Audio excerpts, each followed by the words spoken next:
All right, good afternoon, everyone. Welcome back. We are here at Fulton Mall Park, 4255 Will Road 30349 for our second Tuesday work session and council meeting. We're going to go ahead and get this work session started. Mr. Clerk, please take the roll. Yes, sir, Mr. Mayor. Good afternoon to Mayor, members of council, and the general public. This is a roll call for the October 8, 2024 City Council work session. The Honorable Catherine F. Robb, District 1. Present. The Honorable Carmelita Gums, District 2. Present. The Honorable Helen Z. Willis, District 3. Present. The Honorable Jason Sebastian, District 4. Present. The Honorable Keosha V. Bell, District 5. Present. The Honorable Natasha Williams Brown, District 6. Present. The Honorable Linda B. Pritchett, District 7. And the Honorable Mayor Khalid. Present. Mayor Khalid, you have a quorum. All right, please sound the next item. First item is city manager's items. Our city manager, Sharon D. Sudan, will provide her monthly report. Good afternoon, Mayor and Council. The city manager's report was submitted for your review. The finance report was submitted today for your review, and I am subject to any of your questions. Hold on one second, we're going to put the cue up.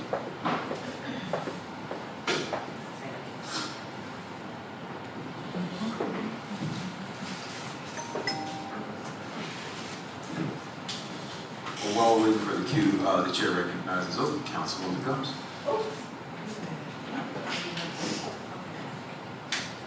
All right, thank you, City Manager. Your report was very good and thorough. I just have a few questions that were my edification and probably also the public. And then I had something last from the September 10th meeting. So my first question was, the human resource report indicates that the city has had, I believe, 7 accidents involving vehicles and 43 year-to-date. Can you provide the council with any type of training, data collected and launching this new camera system program? Do we have any information on that? So great question, actually. We are embarking on a new software in-car camera system called Samsara. And part of what it does is observe driver behavior that is unusual. We did a quick pilot of that and found some disturbing trends, which we have followed up on. Employees have been notified. In some cases, corrective action is being taken. At your last meeting, you approved us to take Samsara citywide. So every vehicle will have an internal camera. It basically is on all the time, but it generally is looking for and flags us when there's behavior that is outside of our expected standards. So people are speeding, not wearing a seatbelt, not being hands-free, don't have their hand on the wheel, or texting while driving, eating while driving, we get a notification. So part of doing that is to help us with our insurance coverage and our ability to remain insured, and also to obviously bring down accidents and keep people safe. And what actually triggered me to ask that question is that I had an opportunity to see some of our cars. So as an elected official, when you see a city vehicle that speeds through right by you when you're driving, and then also too, seeing, some of the employees on the phone, I was kind of curious as to what the status was in reference to, launching that program. So I'll definitely will be keeping an eye out on that. Also too, in your previous report, in reference to general services, I didn't see any updates on the Cliftondale Park, and I did not see a Parks and Recs report. Can you send the council the layout plans or any renderings in reference to City Hall as well? Not just the current City Hall. Like, are you going to be able to share that information? Yes, we can. I can in my next report, or before my next report, provide you with an update on the renovations at 5440 Fulton Industrial City Hall, and we're hoping to be able to bring you a timeline. I went by there yesterday. Progress was going really fast, and then it's kind of slowed down. But we are emphasizing to our contractor the importance of trying to get back in that building. One thing that I think is important for the public to know is we are not paying rent for 5 months on that facility during that renovation period as part of our negotiation with them as a result of the mold remediation and some of our inconvenience for not being in that facility. Awesome, thank you for that. Also too, I'm happy to say that the community is happy to see all of the enhancements that's happening within the district and of course across the city. I wanted to know if you had any information on the Butner Road Camp Creek intersection, and I do know that there is a quick funding project that GDOT is using to address that, but are there any additional updates that you can share? That has definitely been at the center of a lot of things happening as far as accidents wise, and I wanted to see if you had any additional updates from GDOT standpoint. So actually, we communicated on that today. We are in negotiations for some acquisition for that project to become a reality. If we're unsuccessful with that, we may have to do some redesign, but we're trying to see how we can make that happen because there is some right-of-way we need to acquire right at the corner of Butner and Camp Creek. Oh, okay, that's it brings a smile to my face. Also, too, for code enforcement, we've been addressing these illegal signs, right? Every time we turn around, there's illegal roofing signs, build your fence sign, that type of thing, mosquito shields. So it just keeps like it's just constantly happening. Is there any type of strategy? Because I actually, again, I spent a lot of time in my car this week riding through the area, and I see code enforcement riding past these signs that I see. So what is the remedy for addressing these illegal signs? Well, they are supposed to be doing sign sweeps, and they're not supposed to be driving past signs. So I'll circle back with the team and make sure that not only do we pick them up, but we try to contact the people who are putting the signs out there. Generally, there's a phone number on there, and so we need to probably take more action other than just moving the signs. Okay. And my last question was around the recycling day in District 2, that we moved it to Cliftondale Park, and it was looked like it was very minimal attendance. Of course, Merck Miles is actually in the district. Wanted to know, and I did see that it appears that some of the revenue is trending downward.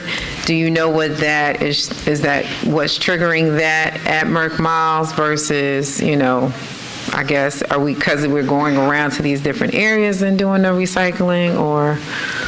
That I need to look into further. I did get another request around Merck Mile, but I wanted to have like maybe 10 months of data to bring back to you. I don't know that I saw that it was reducing. It seemed like it was pretty steady at Merck Mile. Okay. And I did say that was my last question, but I do have one more. In reference to illegal dumping and the debris I'm seeing an increase. So have we changed status or patterns? Because I'm starting to see an increase in debris on some of our streets, especially the internal streets. I do see that they do come for the main corridors like Butner or Enum, but some of the internal streets, I'm not seeing that. So a lot of trash is sitting for 3 to 4, 5 days. Is any change happening? No, on bulk waste, we did switch back in June to ask people to just call when they had bulk waste, and we would come out, Waste Pro would come out and get that. It seemed to have been working well. I'm not sure why that would be changing. What I have noticed is some tree debris. So we have been circling back with the provider that we contracted with at your last meeting to make sure that they're, catching the tree debris and also picking up after themselves when they take trees down. Okay. All right, those conclude my questions at this time. Thank you. Thank you, Councilwoman. Councilwoman Williams-Brown. Thank you, Mayor. Ms. Subadan, am I overlooking in your report, the Economic Development Department? You are not. It did not make it into the report. There are some things I needed to add to it. We will be sending it out separately. All right, thank you. All right, thank you, Councilwoman Willis. Thank you. I would like to ask if you could give me a groundbreaking date on the Old Fairburn and Stonewall Tell.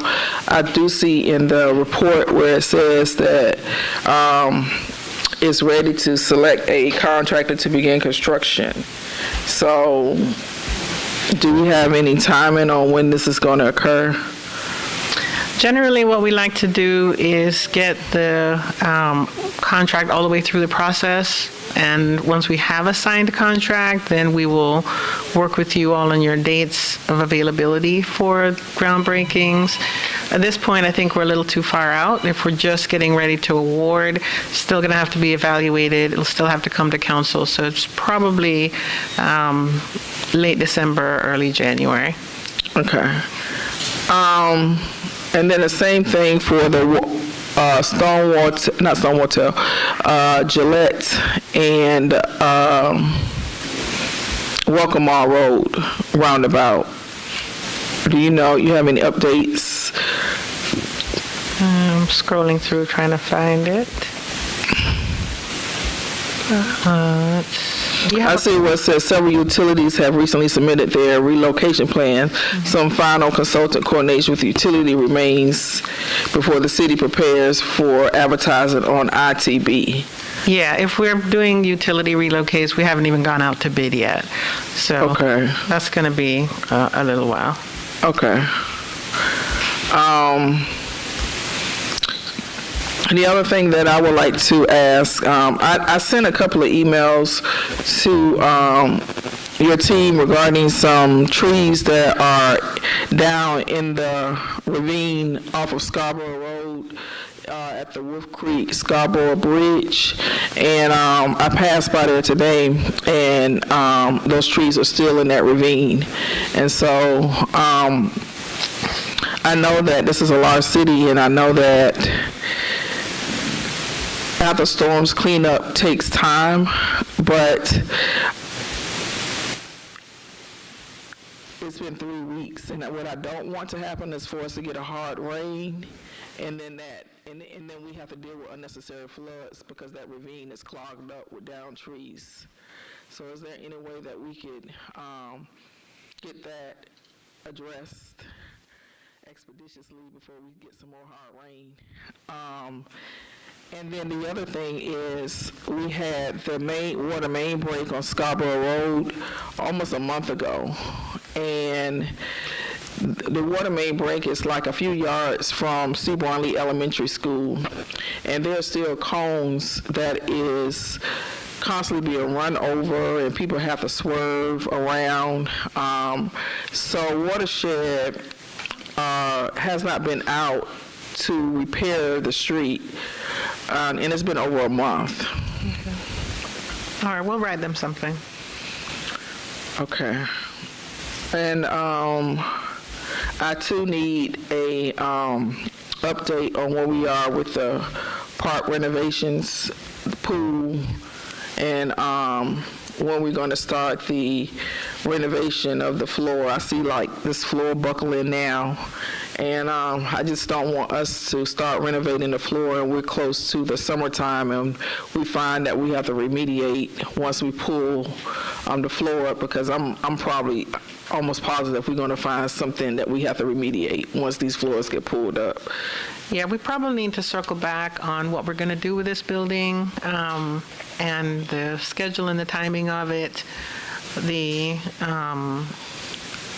I think that is correct. We've learned from our our previous experience. And so we need to get with Parks and figure out what is the right time frame for us to take on some of these projects. Okay.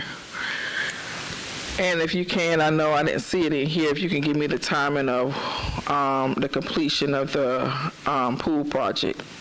Sure. We're getting close. I've been peeking in, but Stop peeking. I can't help it. I mean, I've been attacked for 3 years, so I think we're residents are constantly asking me, where are we with the pool? Yeah, I think we're getting close. Okay. Thank you. All right, Mayor Pro Tem Sebastian, thank you. Thank you, Mr. Mayor. I just have one question and a reminder.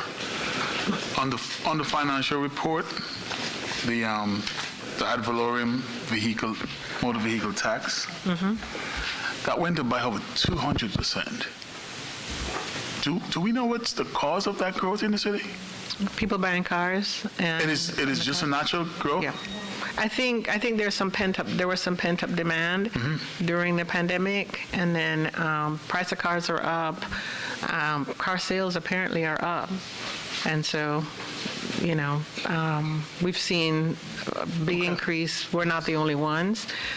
We did see a downtick in our collection rate on our ad valorem property tax, so that's something we would like to address with the tax commissioner to determine how we can. 95%. Usually Yeah. he's in the higher 90s, right? Yeah, Yeah. but we're up on other areas. Okay. And just 2 updates, if you can, between you and Director Antonio. The work is going on very well at the Rivertown and City Grove Road roundabout. So I'd just like to know if it's on schedule to finish. I don't think I had a chance to look that up. As well as Dr. Cooper, now I'm going to ask about this sidewalk repair that the watershed management has owed us now for over a year on City Grove Road. It's still not repaired, so if we can put a little bit more pressure on them to repair that for us, please. Okay. Thank you. That's all the questions I have.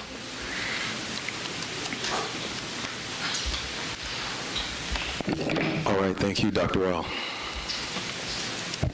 City Manager, I would like you to look into 2 things that I noticed, not necessarily in the report, but I understand we may be having some delays in getting the uniforms for our public works staff from our statewide contract.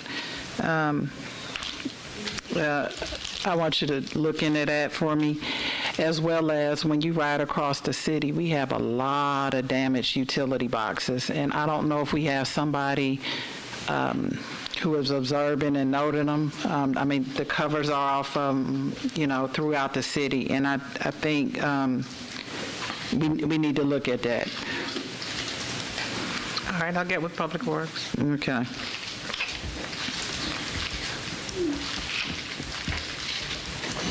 All right, seeing and hearing none other. Thank you so much, City Manager. Mr. Clerk, please sound the next item.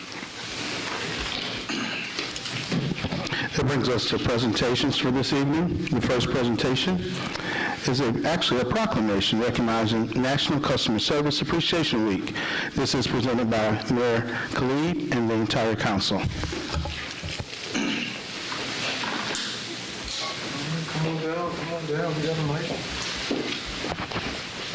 Community Relations and Service Team, come on up. Take a seat here. As they come, I will say, and if council will come down. When I walked in the door of the mayor's office 3 years ago, the biggest complaint we were getting is that no one was answering the phones at City Hall.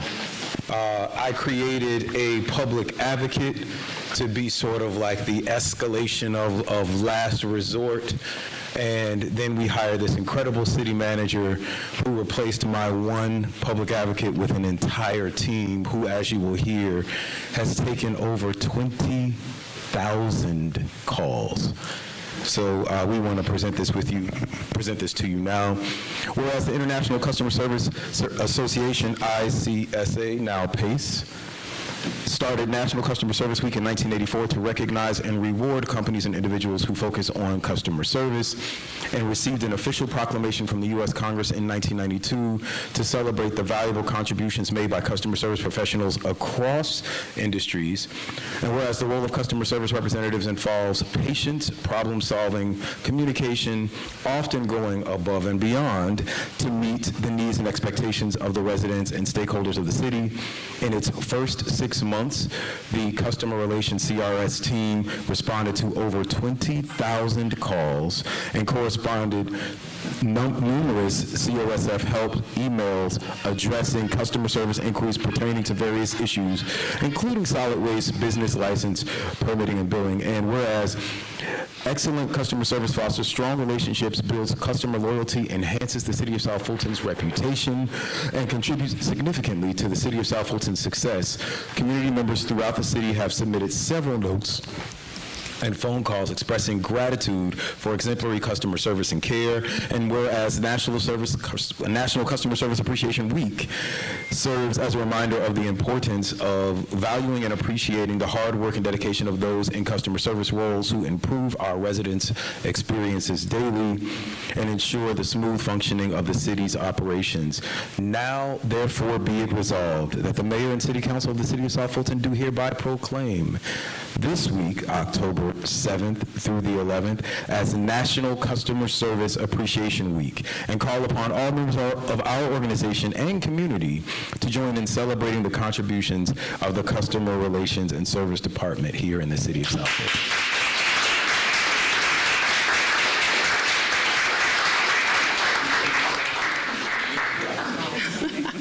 So my name is Yolanda Hyman. I'm the Director of Community Relations and Services, and this is an absolute honor. I am grateful to this team. They are fabulous. They not only look good, but they are amazing. We work together as a team, not just for our residents, but also internally as well to our entire organization. So thank you, Mayor. Thank you, Council, for this opportunity. Thank you so much for recognizing us. Thank you.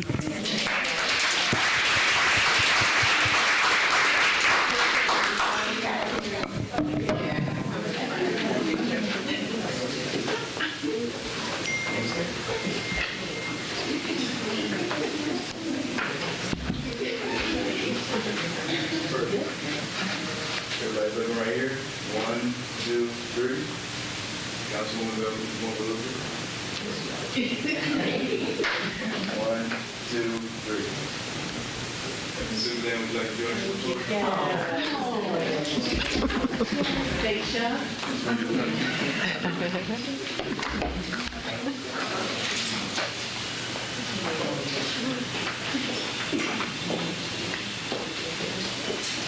Everybody can take a step over this. Take one step to your left, right.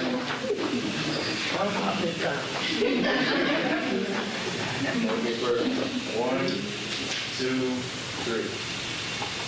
Very nice. Everybody wave to the camera. Congratulations.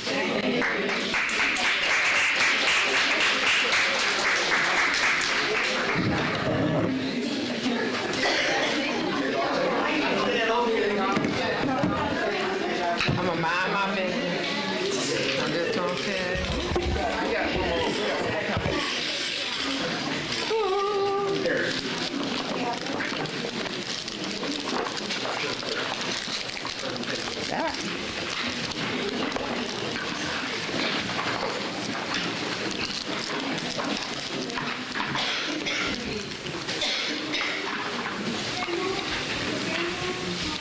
All right, thank you, Mr. Clerk. Please sound the next item.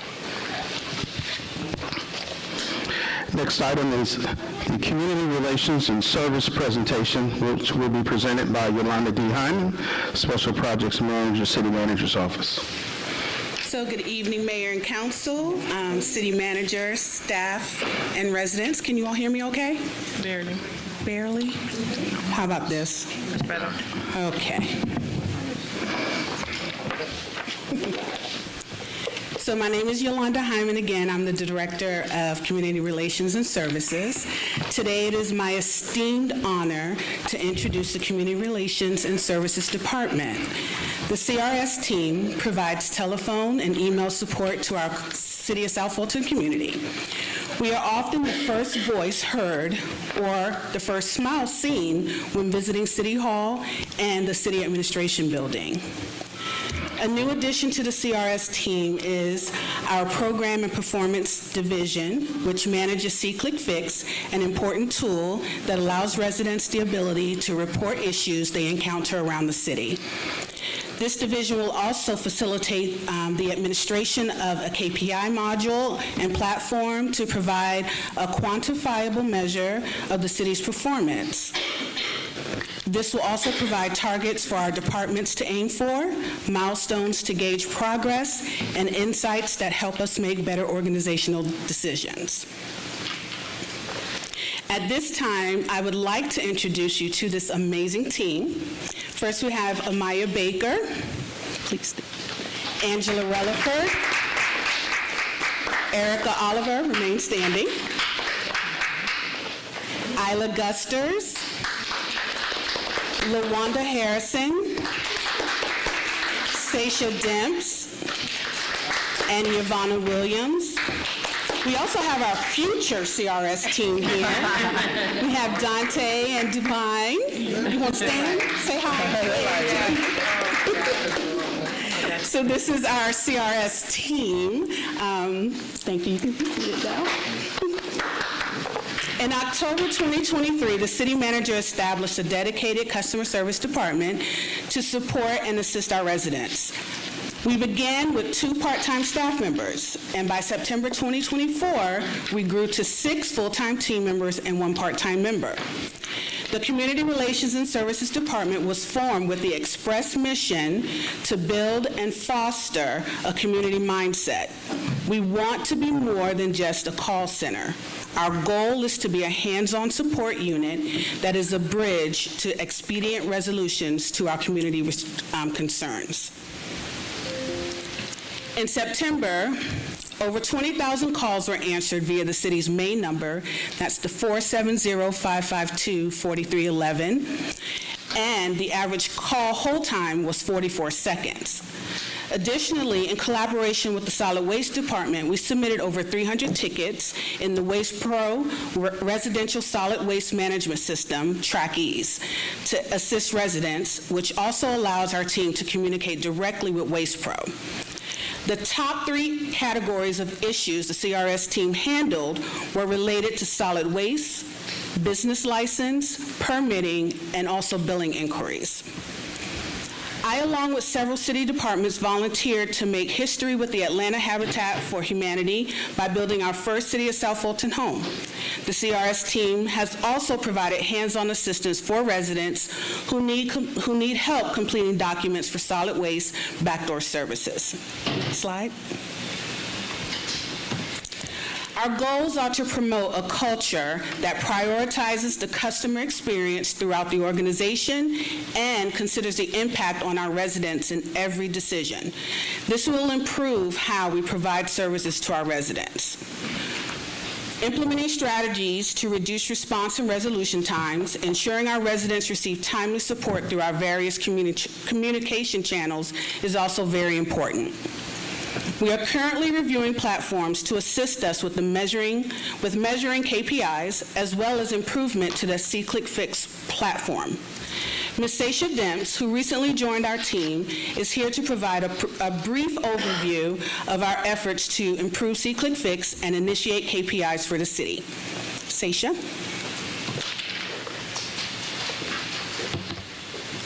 Good evening. My name is Seisha Demps, and I am the Program and Performance Administrator. I have been tasked with creating and facilitating an improvement process for SeeClickFix. I am currently assessing SeeClickFix as an end user. Thus far, my assessment has led to development of standard operating procedures, which are underway. In addition, I am researching key performance indicator platforms that will allow quantifiable measures of the city's performance. I am extremely excited to be a part of the organization as we move the city forward.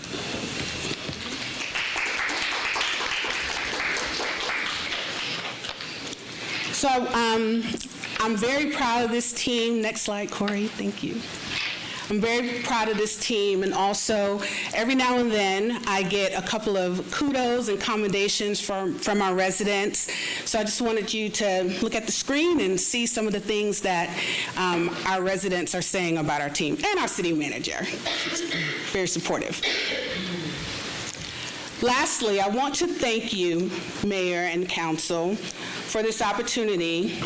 I know that caring for our residents and addressing their needs is a high priority for you. We have a great team working hard to do just that. A couple reminders. Our City Hall is currently under renovation. For in-person assistance with ticket payments, business licenses, planning, zoning, and permits, we ask our residents to go to 6095 Boat Rock Boulevard. Only money orders are accepted at this location. As you can tell, we get a lot of calls about this, so I figured I'd make this a public announcement. Our city administration building is by appointment only. We do not accept monetary payments at the city administration building. Finally, none of this would be possible without the vision and encouragement of our city manager. Thank you, CM, and our department leadership and staff for your constant support of our team. Thank you again, Mayor and Council.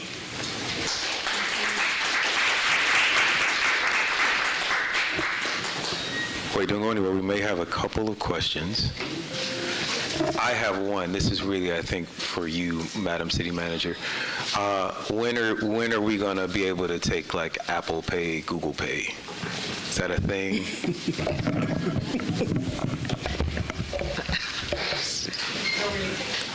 Don't really have an answer for that. I'll have to, I mean, part of it is the fact that we're displaced. When CDRA is back in our space, I think we'll be able to reassess where we are with being able to do that. That'd be awesome. Councilwoman Williams-Brown. Yes, so thank you for the presentation. My question is about C-Click Fix. Because I know that as an end user, one of the constant complaints is tickets go into C-Click Fix and then no information comes out. So if residents are wanting to know what's going on, they're having to call, email us, and of course then we have to go track it down. As you're evaluating C-Click Fix, is there a plan to be able to either configure the current system so that residents can get information about the status of their tickets? And if not, to replace the system with something that is going to be end-user friendly so that we can eliminate the constant back and forth about why things seem to go into a black hole, followed by why it takes so long for things to be addressed and resolved. And so, yes, the answer to your question is yes. We are under the standard operating procedures. I am creating a process that I will provide to directors internally that will provide a time frame for responding back to residents, as well as a follow-up process. And so not only will the directors follow up, I will personally follow up with our requests. It's a lot of requests. We have a team that's going to assist me as well. Like, you sure you want to sign up for that? Okay. In the meantime, for those residents who are very engaged with code enforcement and public works and how the neighborhoods look, is there something that can be developed as a stopgap so we are not having to field all of those phone calls and those emails about, well, I put this C-click fix in 3 months ago and nothing has happened. Yes,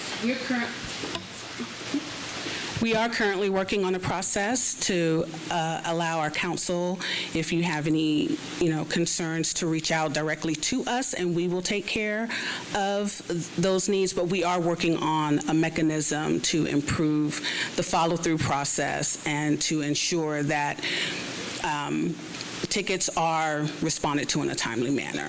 All right. Thank you. You're welcome.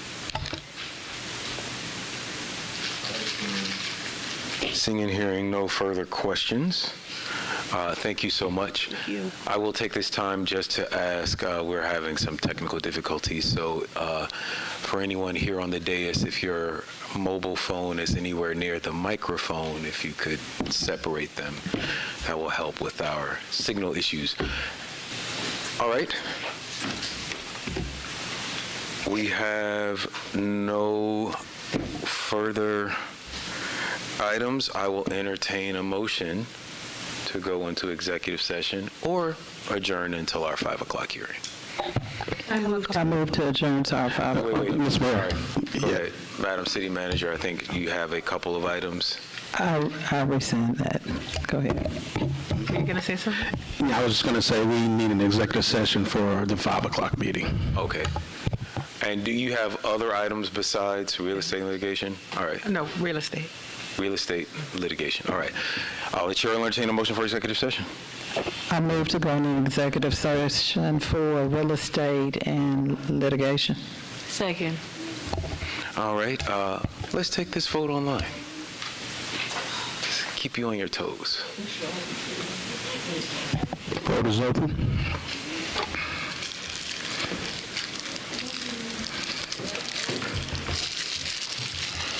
The motion was approved, 7-0. We are recessed for executive session at 4:44 p.m.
To reconvene from executive session. Second. All right, it's been properly moved and seconded. We'll take this vote by a show of hands. Record that motion approved unanimously. We are reconvened at 5:19 p.m. All right. I am going to convene the public. Mr. Mayor, you have to adjourn the meeting, adjourn the work Okay, session. I'll entertain a motion to adjourn. I move to adjourn. All right, we'll take that vote by a show of hands. Record that motion approved unanimously. We are adjourned at 5:19 p.m. Okay. All right, I'm going to go ahead and convene the public hearing. We have been mandated by a judge to have a hearing officer, so I will now leave you all in the hands of the very capable Judge Freeman. You go, sir. All right, well, I am here serving as a hearing officer in the alcohol license application. Council are here, and I will allow you all to proceed as you see fit. I just want you all to be sensitive to the time that I know the city council has. You all do know that lawyers sometimes can be long-winded, so please bear with them because they're trying to advocate on behalf of their client and they want to perfect a full record. So we want to give them an opportunity to do that. But with that, we will just convene this hearing. It looks like it is regarding an alcohol license at the location of 4375 Commerce Drive, Southwest, Atlanta, Georgia, 30336. My name is Ronald Freeman. I have been asked to be the hearing officer, but I'm also a municipal court judge in a few municipalities here in the South Fulton area. But this is my first time sitting for this. I have no knowledge of the parties. I do not know the lawyers, although I anticipate they will do a fantastic job. But I will just ask everyone to allow them to conduct this hearing to make sure that the record is perfected, so if it goes beyond this point, they have a very clean record. And with that, to the extent that the city, I believe, has the burden of proof based on a preponderance of the evidence, would you all like to go ahead and start by calling your first witness, or are you planning to do a brief opening statement? Okay, then both sides will be allowed to do a brief opening statement, and then we will begin with the hearing.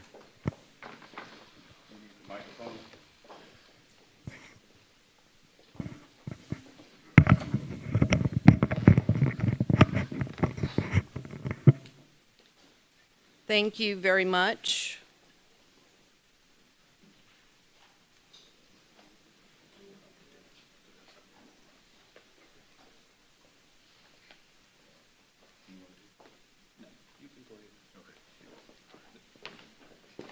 One administrative task needs to take place regarding a roll call, and the mayor is going to go ahead and carry that out.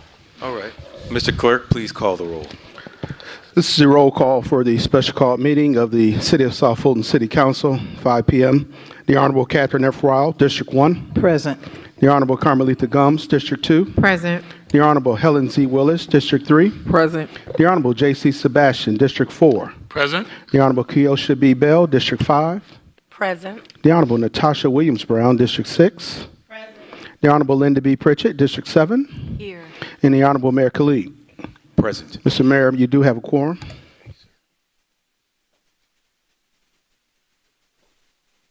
All right, it's back to you, Judge Freeman.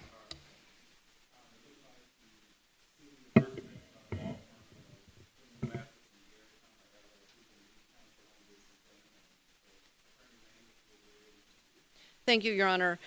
To remind the council and the mayor, we are here today on an application by Club Wax, and we were by court ordered. We're having another hearing on the 2023 application that had been submitted. So we are prepared to proceed with the evidence that has been submitted. It's been submitted to your clerk, has all of the documentation that we are going to be presenting today. Some of it we are going to be showing you and we'll be collecting back. And we're going to go ahead then and proceed with our first witness.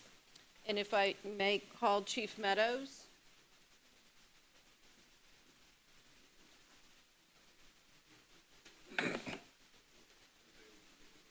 Oh.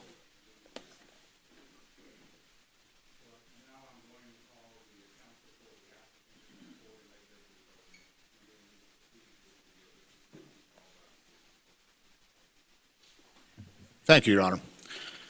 Mr. Mayor, honorable ladies and gentlemen of the council, Judge Freeman, my name is Byron Sanford. I'm with the law firm of Briskin, Cross and Sanford, and along with my colleague Mary Trakey and Bradley, we represent Thomas N. Waters Jr. doing business as Club Wax, who is the business in question, as well as Mr. Michael Waters, who is the nominal applicant in this, who is the general manager of the company.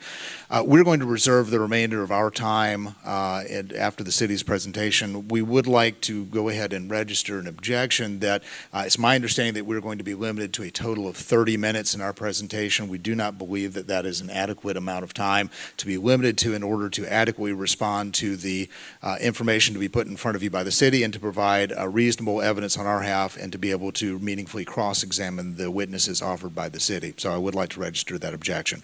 With that, I will go ahead and yield the floor to Ms. Main.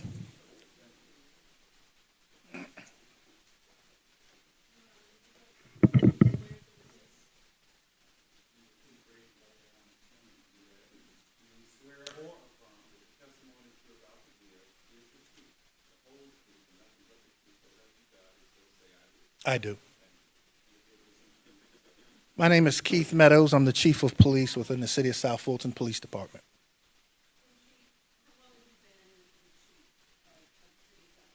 A little over 6 years now.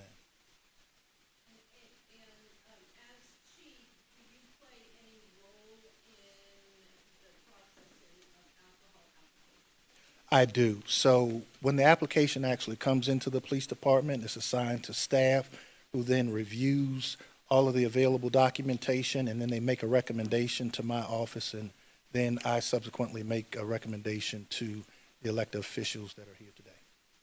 And with reference to the application that we're here for today for Club Wax, it's a 2023 alcohol license application. Did you have any involvement with that application?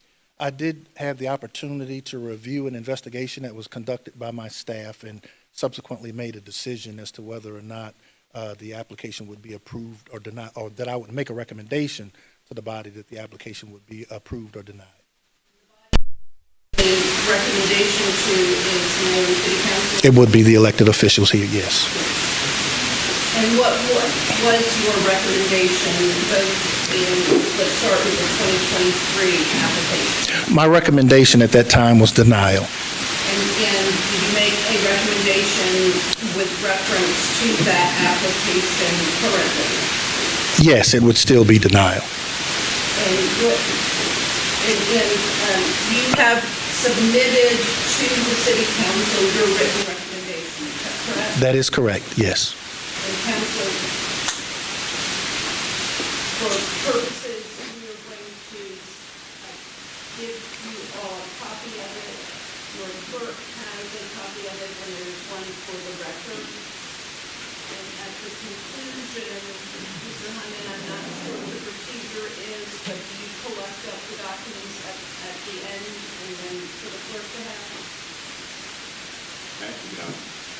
Actually, allow the clerk to do that. But I mean, I can, but either way, ultimately the docs will wind up with the clerk. All right.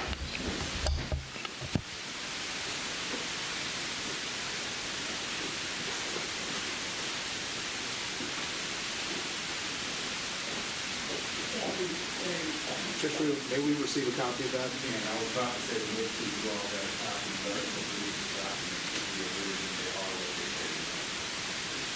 And Your Honor, we did we had already provided these documents. I simply would just like to see what's there.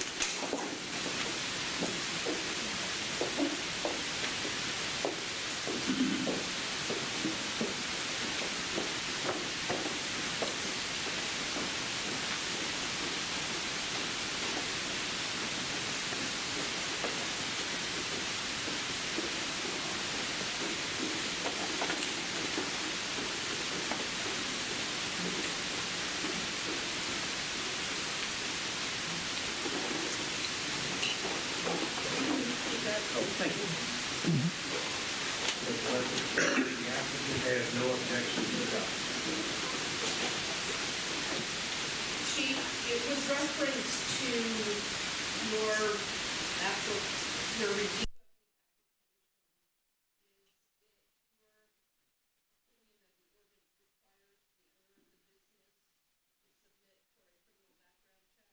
That is correct, and unfortunately, that did not happen in this particular case, which violates City Ordinance 16-2019 and 2020.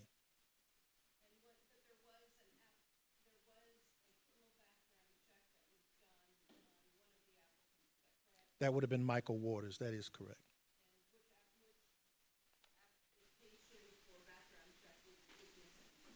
The application for Tom Waters, who, from my understanding, as it was revealed in the investigation, the sole proprietor of this particular business is Tom Waters.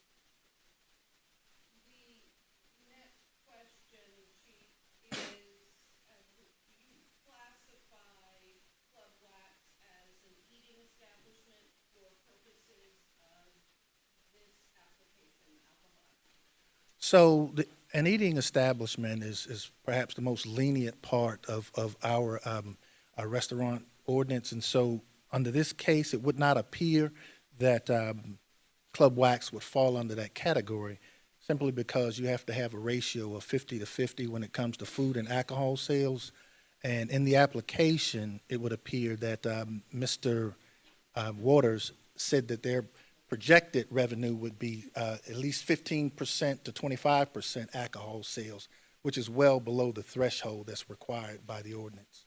And you said 20 to 25% alcohol sales. If you show you what?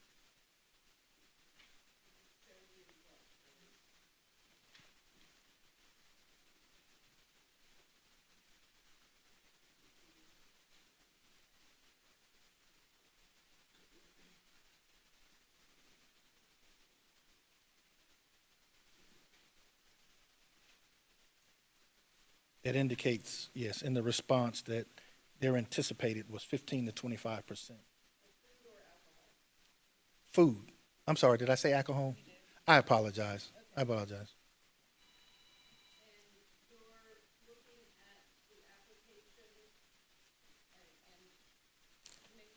The application has already been submitted into the evidence before the court, but if I can show it to you, and Ms. Taylor, if you would show it to opposing counsel, please.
I'm looking at page 9 of 10, and it says on line 42, what percentage of revenue do you expect to come from food sales? And it says 15 through 25%, from 75% alcohol. I have been, yes. I did not. No amenities to store food at all. As part of the 2023 application review process, you also collected information about fire inspections. Is that right? That is correct. And please tell the council about those two fire inspections. So it was my understanding that after the fire department actually went in and conducted their inspection, that Club Wax actually failed their inspections on 2 different occasions during that time of application.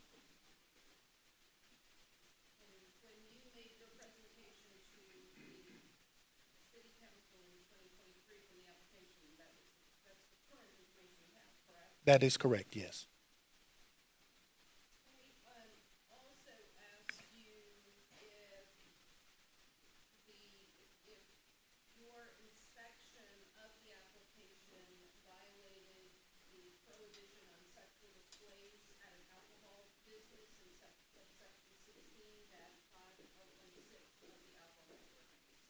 So, based on my observations, Club Wax routinely feature displays, sexual displays within their establishment, and so it was my professional opinion at that point that they're operating as an adult cabaret.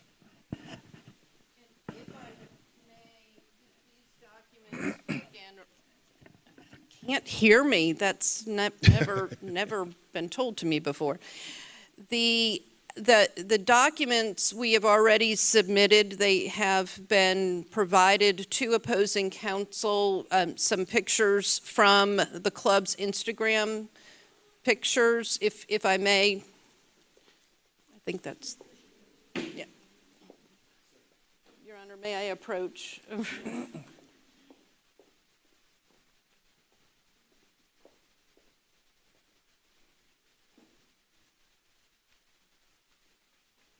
We object to the presentation of these documents on the basis that they probably have proper foundation.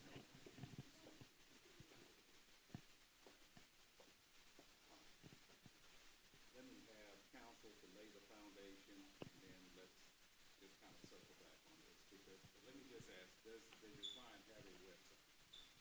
No, it's not. Okay. All right. Okay. Then maybe that's the basis. So go ahead. You'll lay the foundation.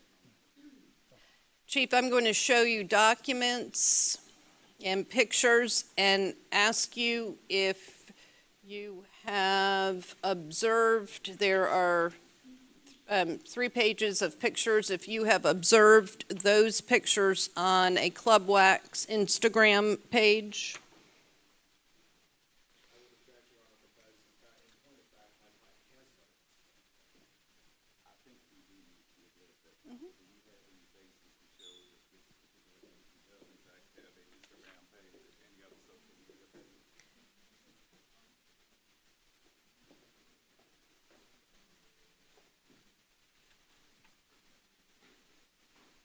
Your Honor, we also were, the pictures are, this witness is prepared to testify that the pictures show what he saw when he was in the club also. Do you have the affidavit? So let me just rule on this. I'm not going to admit this until there can be some type of connection drawn between, show the fact that the club in fact has an Instagram page, but the chief can certainly testify to what he personally observed. Okay.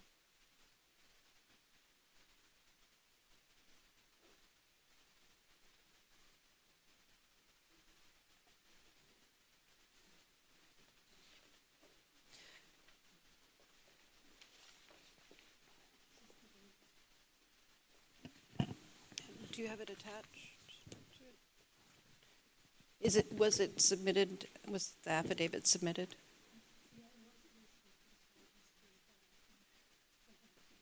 Okay. So, Your Honor, we had an affidavit authenticating these documents that was submitted to Plaintiff's Counsel and was submitted into the records in the Fulton County Court.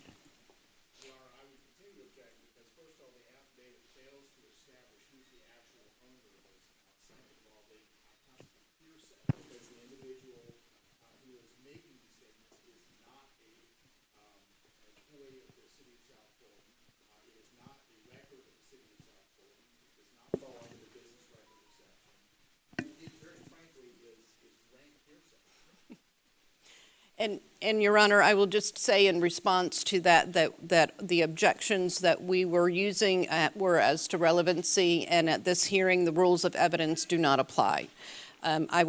We have proffered that document into the evidence. It was provided ahead of time, and we have made that proffer. And I realize that the court needs to rule on that with reference to the agreed upon evidentiary rules for purposes of this hearing. But Your Honor, I can go ahead and go on and ask the chief what he has seen at the club and if it's consistent with the pictures. I object any reference to the pictures because, again, these represent unsubstantiated, no foundation's been laid for them. They represent hearsay. They are not able to in any way actually, to my client, to any account under control or in any way run by my client. Well, counsel, let me just say, the chief can certainly testify to what he has seen. That's so fine. That goes to the weight of it as opposed to the admissibility.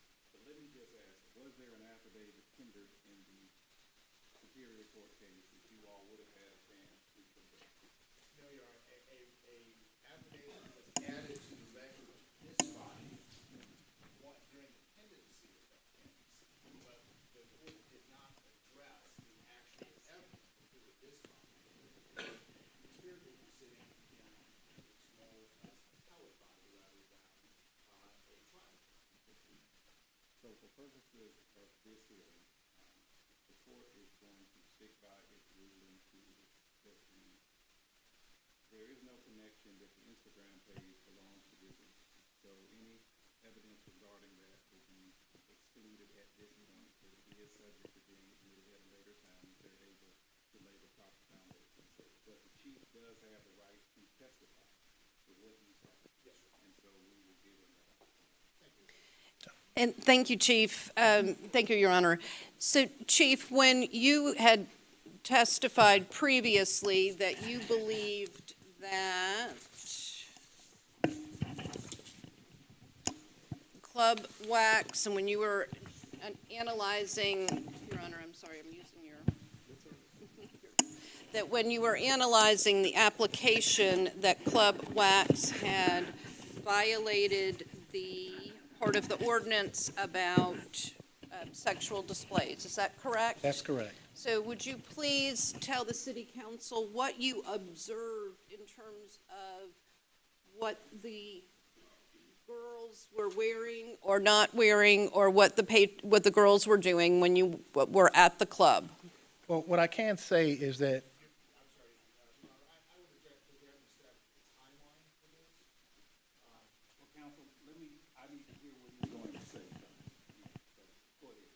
So what I can say, particularly about the photograph on the very first page, is that I do. Let me say, your testimony cannot be based on the document, but you can testify and be as descriptive as you want to be regarding what you saw when you Got you. So I've gone into the club on several different occasions, and while in there, I've seen women donning G-strings. I've seen dancers doing lap dances at the time, which means a woman was dancing in between a patron's leg so as to be in touch with the inner thighs of the patron at that particular time. And I've seen on occasion where some of the dancers have taken funds from patrons in exchange for actually dancing for them. With respects to the adult and the adult cabaret piece of it, I've seen that on a number of different occasions where we've had several dancers in there dancing and receiving funds as a result of their performance. Chief, was the buttocks of any of the dancers showing? Yes, when you have a G-string on it, it usually shows up to the cleft of the buttocks, with both cheeks exposed. And I do apologize to the city council for going into the descriptions. That was part of what we were doing with the pictures is so that we didn't have to go through the details, but we apparently have to go through the details. So Chief, what did they look like, the dancers look like in front? Typically, they would wear kind of like a bikini-style garment on the front of it, but as I said, their buttocks up to the cleft was usually exposed. And if you would look, Chief, in the ordinance that describes the prohibited conduct and this is in the alcohol license, if you would please let.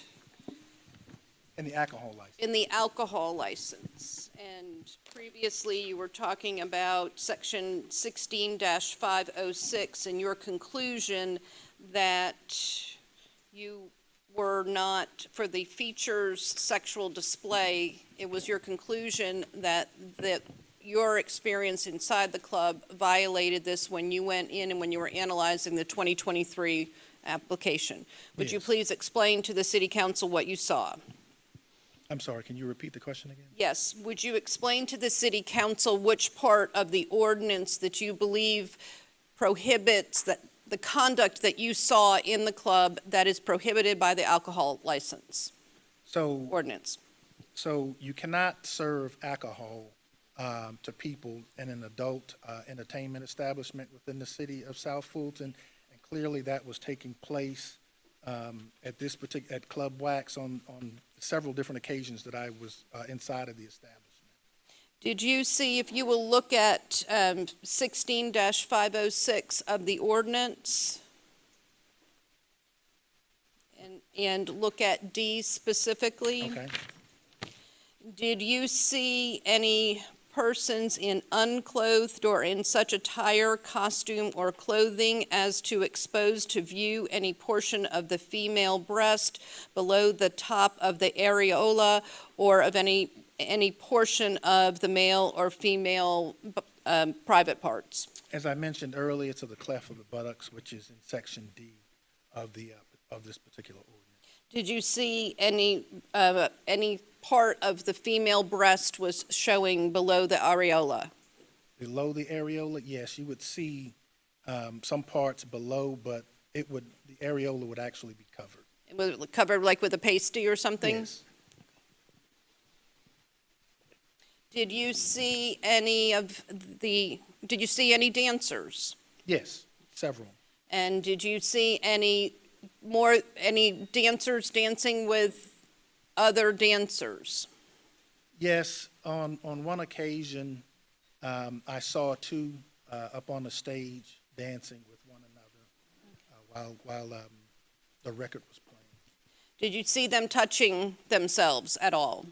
Yes, you would see on occasion them spreading their butt cheeks.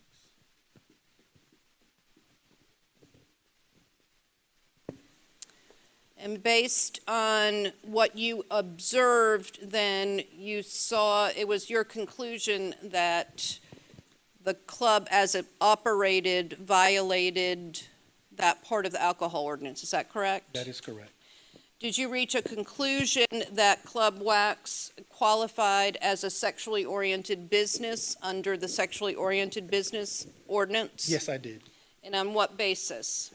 Based on my observations, also based on the fact that they had applied for and were not received an alcohol license, also, and just basically through my observations. And did you believe their clothing qualified them as a sexually oriented business? Yes, I did. And which part of the ordinance do you believe that it violated, or not violated, that made it qualify for that as a sexually oriented business? Which part of the sexually oriented business? Correct. So you can't serve alcohol there, that violates it. And then also the dress and the activities that were taking place in terms of women dancing for tips and things of that nature, and the way that they were dressed.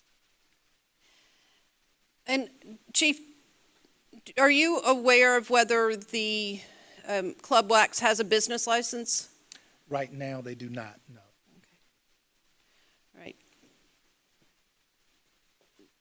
Your Honor, that's all we have at this time. Counsel for the applicant, do you want to engage Mr.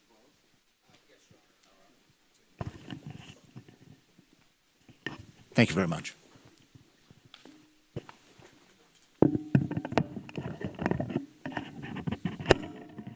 Sorry for the loud noise. Chief Meadows, you submitted as part of the materials to the City Council an affidavit, I believe, in which you indicated that you were present in the club on May 11th of 2023. Is that correct? That's correct. And that was prior to my client having completed its alcohol license application. Isn't that correct? Prior to him completing? Yes. Yes. And you have stated today that you have observed what you characterize as improper dressing on the part of the entertainers on, quote, several occasions, and that they routinely display inappropriate dress. Your affidavit only talks about your visit on May 23rd. Is that correct? It only talks about it, but I've been there on a number of different occasions. How many times have you been there since May 11th of 2023? Since May 11th of 2023? Yes. At least 2 or 3. Okay. And did you observe improper dress code at that time? Yes, I did. Okay. And you indicate that you believe this to be a violation of city ordinances. Is that correct? That's correct. So you didn't cite my client for having violated city ordinances, did you? No, I did not. You didn't warn my client that they were violating city ordinances, did you? No, I did not. You didn't pull aside the management and say, these people are not behaving in compliance with city ordinances, this needs to stop, did you? My sole reason for being there on that particular date was to talk about the alcohol license. I did have conversations with the management about the alcohol license. It was at that point, as we're a brand new city, so what we were doing was working through what we believe to be the ordinances regulating sexually oriented businesses. At this point, none would qualify based on the existence of the current ordinances. And so it was my position at that point to talk to Mr. Waters, who I met up there on a couple of occasions, and discussed the need for them to actually go back and apply for an alcohol license. Right, but you didn't tell them that you can't receive a license if the girls are dressed in the way that I see people here in front of me.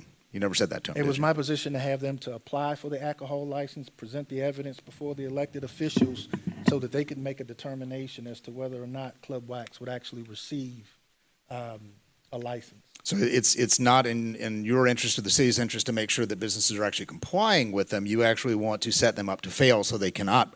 Well, it's actually in my interest to make sure that I present facts before the elected officials, which was what my intentions were in this particular case. I went to Mr. Waters. I talked to him about the need for them to apply, and as the facts came in, it was my position at that point to make sure that I adequately conveyed them to the elected officials.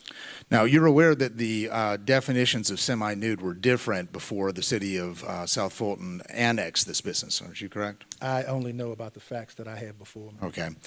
But you didn't investigate sufficiently to find out that my client has since put in a dress code in 2023 that prevents any dressing that would be qualified as semi-nude. You didn't. If it was after this, Counselor, I only dealt with the facts that was confronted to me at the time the application was presented. Well, but you issued a new 2024 recommendation, but you didn't do any more investigation, did you, Chief Meadows? The application essentially wasn't amended from the time they originally applied for the alcohol license. Well, then this wouldn't be relevant at all then, would it, Chief Meadows? Under that argument. It most certainly would. This is a statement of fact as I know the investigation to have unfolded. I understand that, but you clearly didn't do any additional actual investigation, because if you did, you would know that there was a dress code in place now and that the girls are not dancing attired in that manner. Counselor, I dealt with the facts from the application at the time the application was submitted. And at the time that application was extended, isn't it true that Club Wax passed all of the city approvals except the fire code, which since they've passed their fire inspection, and your allegation that they're a sexually oriented business. Isn't that correct? Well, to say that they passed everything, clearly they were in violation of the sexually oriented business ordinance along with the alcohol ordinance. So, but again, you haven't done any further investigation to see whether they are presently violating that, have you? I only know the facts that was given to me within this application. Okay. So it's your testimony that you have not done any follow-up investigation since you were last in the club in May of 2023. That's correct.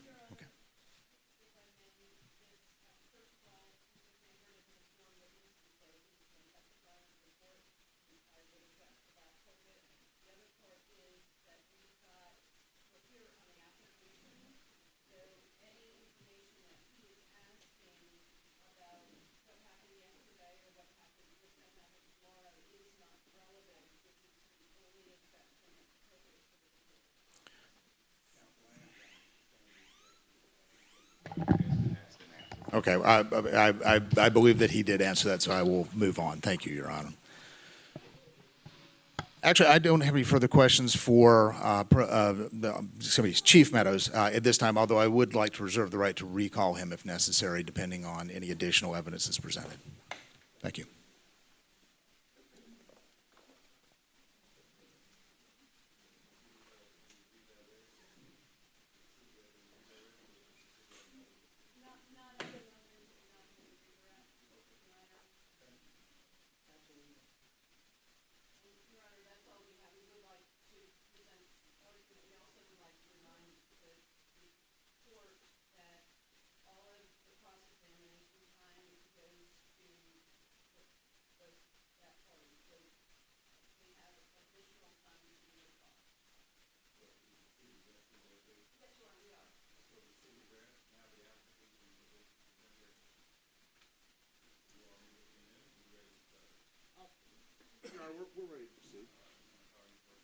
Your Honor, I would like to call Mr. Thomas N. Waters, Jr., the owner of the club, to testify.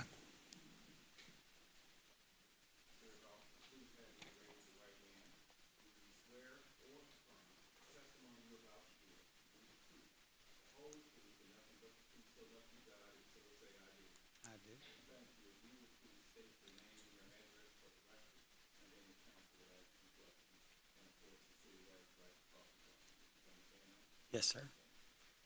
Thomas Ned Waters, Jr., 1033 State Line Road, Bowden, Georgia, 30108.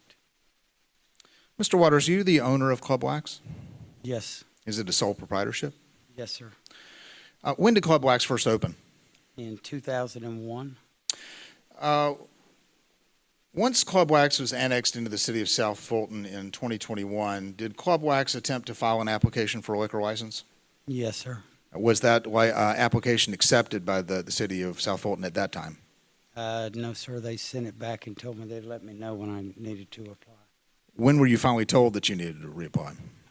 In 2023 sometime. Okay. Did the city allow you to continue serving alcohol between 2021 and when it denied your license in the fall of 2023? Yes, sir. They let me continue and pay taxes to them at the same time. Did you apply for an annual business license within the city of South Fulton from 2021 through 2023? Yes, sir. And were you granted a business license in each of those years? Yes, sir. Okay. And was that business as a drinking establishment, alcoholic beverages? Yes, sir. Okay. Were you able to apply for, successfully apply for a business license this year under that designation? No, sir. And why not? Few reasons. I believe the fire marshal was the main objection for that.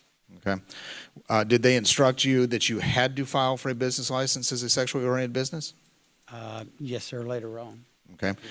Do you believe that, in fact, your business is currently a sexually oriented business as it is defined by the ordinances of the city of South Fulton? No, sir. Does your, has your business established a set of dress codes for its entertainers setting minimums for the type of clothing that they have to wear while performing. Yeah.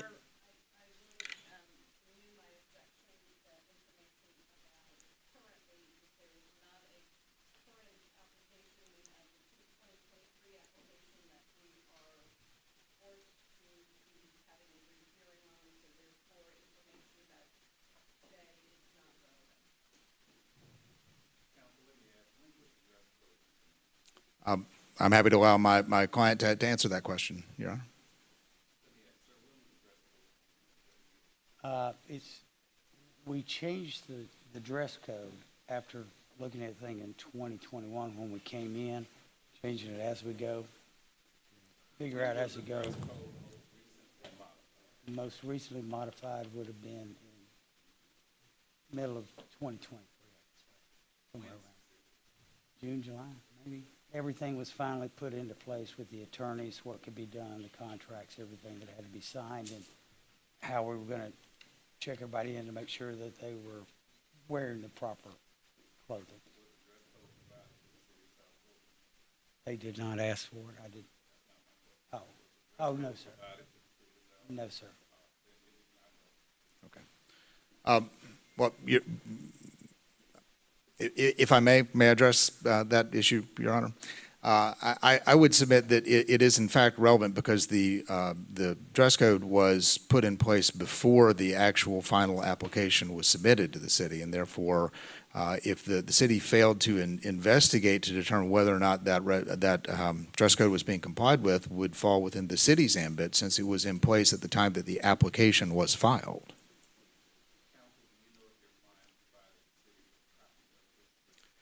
The application did not ask for any such thing. And as my client testified, they did not proactively provide that to them because there was no question on there that would call for that to be included within the application packet.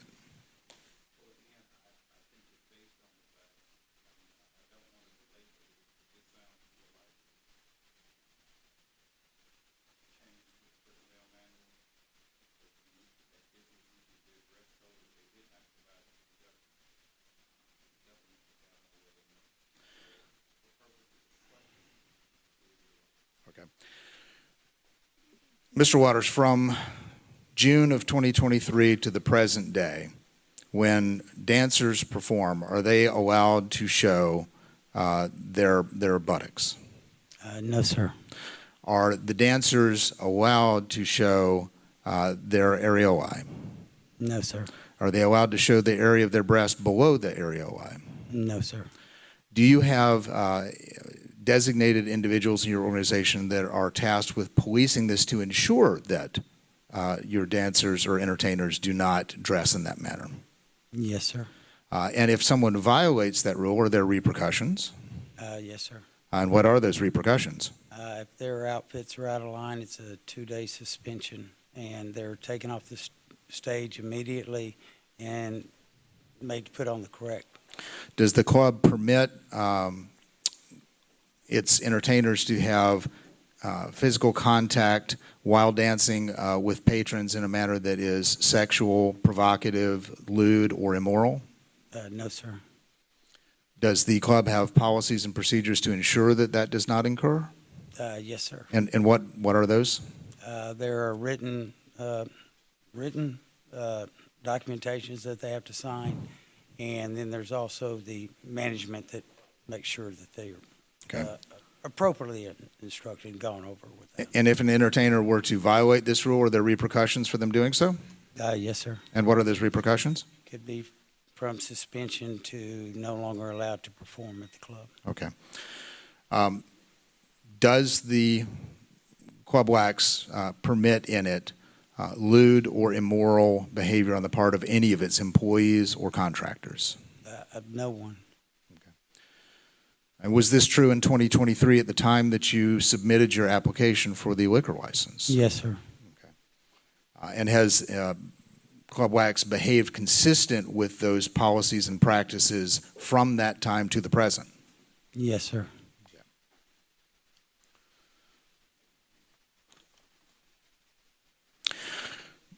Does does Club Wax and its personnel permit individuals to smoke marijuana or engage in the use of illegal drugs within the premises of the business? No, sir. And does it enforce that rule? Oh, yes, sir. And if someone were to violate that rule, what would happen? They're asked to leave. Does Club Wax at any time from June of 2023 to the present day permit its entertainers to wear G-strings while performing or otherwise being on duty? No, sir. They've not ever worn G-strings. Does it permit them to wear pasties? No, sir. Okay. Does it require that they wear garments that fully cover their buttocks? Yes, sir. Does it require that they wear garments that fully cover their breasts? Yes, sir. With respect to serving food, why did in the application Club Wax put that it anticipated that it would sell approximately 25 to 30% of its revenue in food? When I came into when I originally came into the city, they had me take out my kitchen because we had smoking. When you say they? I believe that would have been the health department, not the code enforcement, but I believe the health. So the city of South Fulton required you to remove your kitchen? Yes, you could not have prepared food and smoking in the same. Have they authorized you to put a kitchen back in place? Sort of, maybe, we're not sure yet. Okay. Has anyone given you an official communication of any sort indicating that you are permitted to serve food again on the premises? Not yet. Okay. If you are permitted to do so, do you anticipate that your revenue from the sale of alcohol would represent 50% or less of your overall revenue? Yes, because right now the only thing we can have is unprepared food. It has to be packaged, so like nuts, chips, and things. We can sell that, and we're doing better than the 15 to 25% off of that. Okay, and is it your intent to sell food as soon as the city of South Fulton will allow you to do so? There's brand new kitchen equipment sitting back there in the back, which the fire department can attest to because not letting me put it in, but it's ready to go. It's plug and go.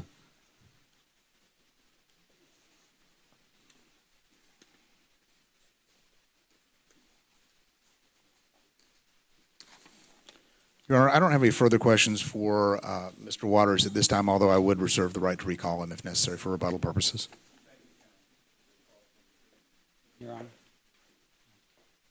Step down. Oh, okay. I didn't. Okay. So, Mr. Waters, I'm going to hand you, and Mr. Sanford, this is what the documents from what you say is not, that we showed you before.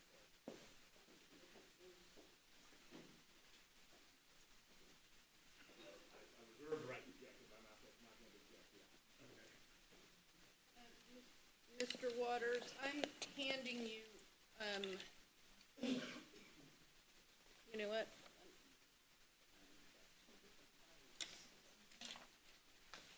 So these are documents, pictures, and is it your testimony that Club Wax does not have an Instagram? We do not have an Instagram. The two accounts that we have, they shut down. They say under construction, and as these pop up, when that one pops up, we'll go in and buy it out. And have you done that? We have tried. The two of them we were able to get that had our names. We're using our names. This one we've not been able to get. We've sent information to who we think it is. We still don't know who it is. And who sent? What information did you send about that? Tell them to stop. Who was it that who sent it? I don't know the name of the company. I think it's part of that Instagram. I don't know if it is. I just know that somebody. It says Club Wax. Yeah, that's like I said. That's not our Instagram. We don't have it. I've never paid a dime or set up anything with it. And you should be able to check that, right? I mean, you should. You won't see my credit card? All right, where's it at that says Tom Waters set We that did. up? It's in the affidavit that's Okay. been, yep. But no, I've never set up that account or authorized that And you account. don't know anybody who has authorized it. No, we're trying to find them, so if you let us know, we'll Okay. go after them. But you said you've gone after some to shut it down. Yeah, well, one actually, I guess they never renewed it, and then we were able to go buy it, I think for And this, $150. this one you haven't We shut check, down? well, we check, we're trying to find the people. The one we sent to, he said that's not his. He says he has nothing to do with it. Okay. And the pictures of, Yeah, these would have been back from, probably 2006 or 7, some of these. not 2003 and 2004 and 2001? It could have been 2003, 2001. The difference is, see, like this outfit right here in unincorporated Fulton County, this outfit's allowed, okay? Now, that's not allowed in the city of South Fulton.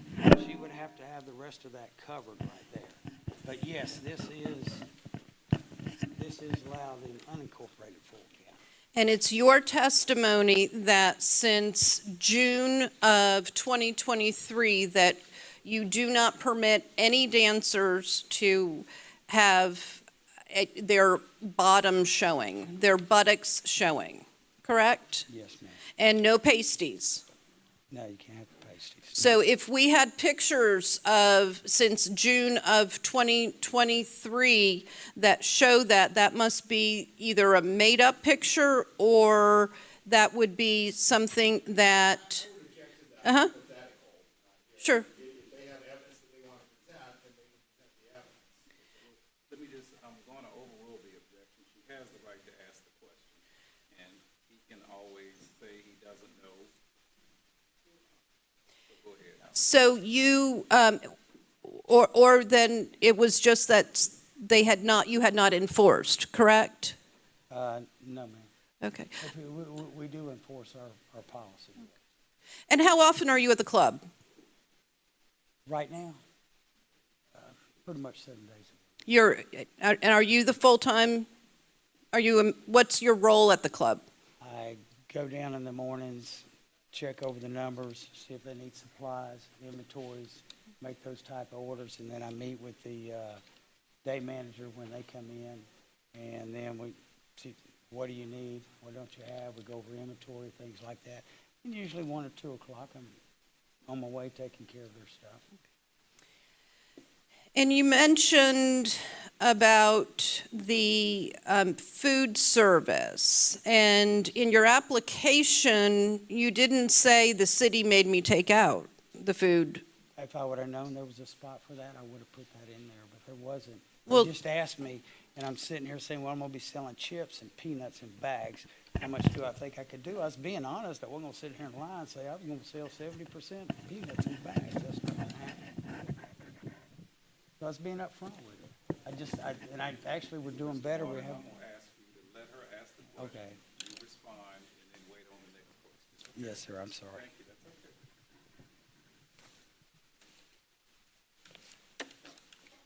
okay. For the purpose of the record, could you have him speaking to the mic? Because I see the court reporter having a hard time trying to hear him.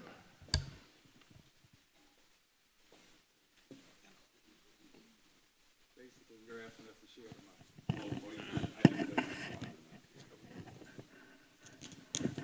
I think mine is. Okay, can you hear that? Okay, I'll try to do better. And Mr. Waters, Mr. Waters, what have you done to be able to install your kitchen equipment? My architect has having the drawings. The kitchen's already there. What we're asking to do is just be able to put back in the equipment that we had to take out, and it'll be ready to go, and pizzas will be flying out again. And you've got pizza ovens? Yeah, it's a hoodless. It's real nice. You put it in one end, and 4 minutes and 52 seconds later, you got a pizza. And did the who in the city told you you had to take out your refrigerators and your sinks and things like that? It was the, I believe it's the health department, because they were just in here recently to do another inspection and stuff. The county health department? I don't know. All I know is she was going around squirting our juice guns to make sure there was no alcohol or anything coming out of juice guns. Okay, so when you said the city you asked the city and the city was doing this and the city was doing that, it could have been the county and not the city? I don't know exactly who's in charge of the kitchens to make sure that the kitchen's done properly. I know it could be the county, could be the city. I don't know who's. I know it's not code enforcement because I'd asked them about this once before, and they said they didn't handle it. That was the health department. So if the health department is just the county and not the city, I don't know. If I may, just a moment.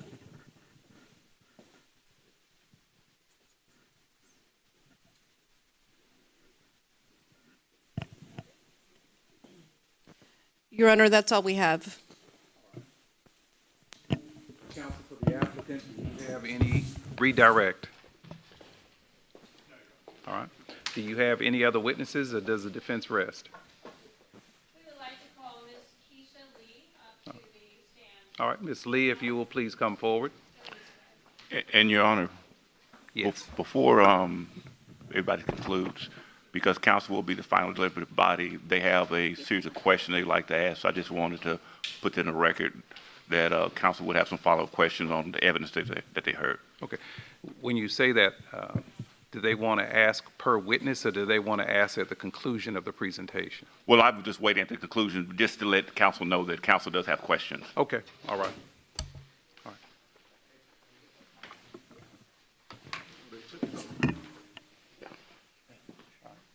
If you will please raise your right hand. Do you swear or affirm the testimony that you're about to give to be the truth, the whole truth, and nothing but the truth, so help you God? If so, say I do. I do. All right, can you please state your name and your full address? Keisha Lee, 6107 Chastain Way, Fairburn, Georgia, 30213. Can I get you to spell your first name? Keisa. Last name is Lee, Lee. All right. Can you hear me? Yes. Not sure how close I need to be. How long have you worked at Club Wax? 13 years. And what are your job duties there? I do the hiring, we check IDs, we copy the IDs, we make sure the girls are properly dressed, we walk the floor, make sure there's no lap dancing. Do you have a job title? House mom. House mom. All right. And as of June of 2023, has Club Wax had a dress code for its dancers? Yes. All right. Can you describe that dress code? Your Honor, you previously ruled about the relevancy of this.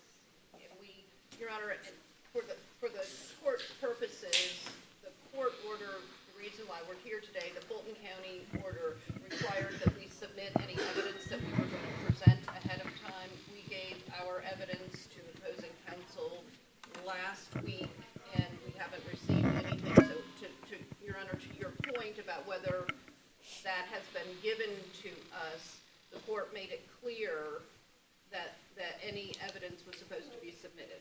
So, Your Honor, we object for the same reason we objected previously. So it sounds like her objection is twofold. Number one, it's not relevant. Number two, you did not exchange information prior to the hearing, so they would have an opportunity to investigate it. So can you address both of those? Absolutely. So we object to both. Our response would be, one, there's not a written dress code. If we were presenting a written dress code, pictures, those sort of items, they would have to be exchanged. Documents were required to be exchanged. Now, we were not required to exchange witness testimony. We didn't hide the information. We have at all times had open doors where someone wanted to come in and ask about dress code, but this is not a document, this is testimony, and they can cross-examine the witness. So that would be our item on that point. The relevance is paramount. This was the dress code in place before the application for the alcohol license. This is what the alcohol license was judged upon. This is what Chief Meadows is saying was the violation, in which he based his recommendation saying this is a sexually oriented business. Now, if this dress code doesn't matter, what would? Well, let me just say, if I recall from Chief Meadows' testimony, there were actually 2 or 3 reasons as he felt that the application should be denied. This was one of them. You've clarified that the dress code is not anything in writing, it's just something verbal that they circulate and talk about there. Correct. Then she can talk about what she understands the dress code to be. Thank you. All right, so the question was, can you describe the dress code? The dress code is shorts. They have to be covered. The bottom has to be covered. No see-through tops, no fishnets. Has to be full tops or bikini tops, no underboobs. All right, so just to clarify, I think we've all heard this before, but under the dress code, are dancers permitted to wear thongs of any kind? No. Are they permitted to wear G-strings? No. Are they permitted to wear pasties? No. All right. And what actions does Club Wax take to enforce the dress code? They will be suspended and immediately taken off the floor to change. All right. And who actually enforces this dress code for Club Wax? The manager that's on duty and me. All right. Now, have you reviewed the ordinances for the city of South Fulton to determine if the dress code for the dancers falls within the definition of semi-nudity? Yes. All right. Now, Ms. Lee, are dancers allowed to have contact that's sexual in nature with any of the patrons? No. No lap dancing. All right. Is there anything that's like simulated lap dances, any type of grinding or anything else that would have that level of contact? No. All right. And is there a way that that could be enforced? Just suspension. We walk around. The girls tell if they see anything, so there's nobody lap dancing. Okay. Well, are there any private areas where it could happen without management being able to see? No, we have no private rooms. Okay, no private rooms. All right. Now, have you reviewed the alcohol ordinance to determine if the dancers exhibit lewd behaviors? I did. Okay. Now, what instructions are provided to the dancers to ensure that violations of the ordinance do not take place? When they first get hired, I go over all the rules. I let them know there's no lap dancing. I let them know what the dress code is. No touching each other, no letting the customers touch on their breasts. I go through all the rules before they hit the floor. And they have to walk past me to go to the floor to make sure, I make sure that their outfit is correct before they hit the floor. So they have to pass me. So nobody passes me with thongs on. Okay. And if a dancer did something improper, are there repercussions that would happen? Yes. We won't terminate their contract. They can't come back. All right. Now, to the best of your understanding, is Club Wax in compliance with the City of South Fulton's ordinances? Yes. And the best of your understanding, has Club Wax ever been warned or cited for violating any ordinance for the City of South Fulton? No. All right. No further questions for this witness, Your Honor. Are there questions from the city? Your Honor, just briefly. I'm actually not sure how to get that back. Thanks, that's okay. Ms. Lee, it's your testimony under oath that there are no private rooms? There's no private rooms. Are there any rooms where dancers take patrons for special treatment? There's no private rooms. It has to be private. Everything is Open, cameras, everything is open. And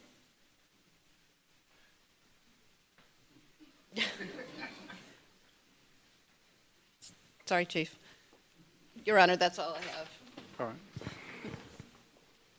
right. Does the applicant have any other witnesses they'd like to call? Yes, Your Honor, we would like to call Mr. Michael Waters. Thank you, Ms. Lee.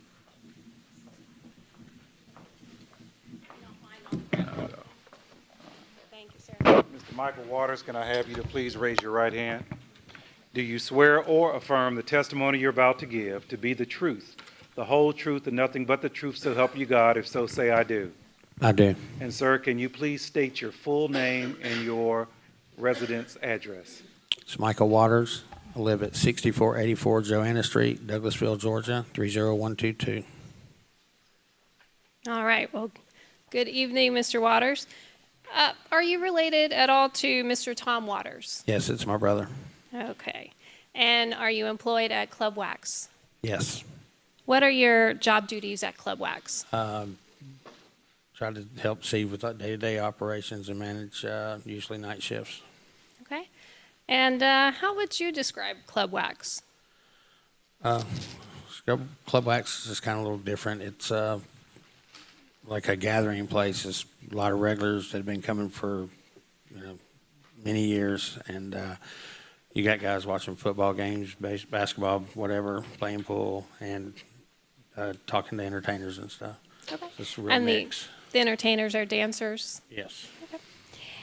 And can you explain any job duties that you may have as it comes to a dress code at Club Wax? I try to stay on the floor as much as possible, and also take care of all the other stuff with the doors and the bar and all that. So I walk the floor regularly. I try to stay out of the office as much and keep busy walking through, making sure everybody's trying to comply with everything that's supposed to be complied with. Okay. So as you walk the floor and you check to see if everything's being complied with, what do you do specifically? I just walk around throughout the entire club. I mean, I go through the whole floor from front to back, checking to try to make sure everything's being run the way it's supposed to, and no one's doing what they're not supposed to do. Okay. And if you see a violation, what do you do? I stop them from doing what they're doing, and usually send them to the house mom and let the house mom go ahead and deal with it from there. Then when I get a second to go back, I can tell them exactly what they were doing. Okay. And you've heard testimony tonight. I don't want to belabor anyone's night here. But are you aware of what precipitated the reason for the change in dress code in June of 2023? I think it's just because we had gotten annexed into the city, and then when the ordinance changed, we tried to adapt with everything. As we get information, we try to adapt to it. Okay. Do you know if that change was done before or after the completion of the alcohol license? I think it was done right around the same time, or maybe a little before. We've changed so many times since being annexed.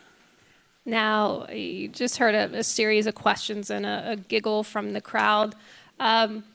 Is there any sexual contact that's allowed between dancers and patrons in public or in private at Club No. Wax? Okay. What would happen if a dancer engaged in lewd behavior while at Club Wax? We take them off the floor Okay. Have you ever done that before? multiple times, more than I like to. Did you have a criminal background check conducted as part of the application for the liquor license? Yes, I did, And why did you do so? because I think you couldn't be in Carroll County to have a liquor license according to the city ordinance. Okay. So, and they asked me to. Are you aware if Club Wax was told that was improper in any way For me to get the liquor license? No, for you to have the background check? no. Are you aware if that background check, that criminal background check, was marked as passed on behalf of Club Wax? They let me out of the federal building, I assume it was. But as far as the qualification or the necessity for there to be a criminal background check for Club Wax, do you know if your background check qualified and the application was marked as passed? That I don't know. Okay. Now, has Club Wax ever had an operating kitchen? Yes. Okay. And does it currently have an operating kitchen? No. And are you aware of why that would be? We were told to pull the stuff out. Okay. And do you know who told you? I believe it was code enforcement, not the health department. Okay. And I want to be careful on this because of the rules. Were you personally told anything about removal of kitchen equipment? Me personally, no. Okay. That would have gone through Mr. Tom Waters? Yes. Okay. Are you aware if Club Wax is ready and willing to serve food if it receives approval to do so from the city of South Fulton? Yes. And what has it done to take steps to be ready to serve food if it obtains approval? I'm not really sure. I mean, I'm not handling that part of it. So Okay. And I got enough. We appreciate the honesty. All right. Now, are you aware of any of the fire inspections? Did you have any role or any knowledge of those? I was not a part of the fire inspections. Okay. Are you aware if Club Wax has a passing fire inspection? I think we do now, yes. Okay. Do you know if that's posted anywhere at Club Wax? I'm not exactly sure. I think it is. Okay. Have you been at Club Wax when Chief Meadows has been present? Yes. Okay. And how many times have you been at Club Wax when Chief Meadows has also been at Club Wax? I think I've met with Chief Meadows maybe 3 times. Okay. And at those points, did you actually have a conversation with the chief? I've spoke to him every time. He's been very polite. Okay. And what were the substance? Were they regarding any violations, compliance issues? Once when we first got into the city, he was explaining to us that we were in the city, and we talked about multiple things. I don't remember exactly everything. And the other times he was there was to see if we were serving alcohol and stuff, which we weren't. Okay. And has Chief Meadows or any other officer told you that Club Wax is in violation of any ordinances for the city of South Fulton? The fire department came one time, but he said we hadn't passed our fire inspection. That's all he said to me. Okay. Has anyone mentioned that there's a sexually oriented business that's operating and changes need to be made, anything along those lines? No. All right. Are you aware if Club Wax has ever been cited for any ordinance violations? No. All right. No further questions?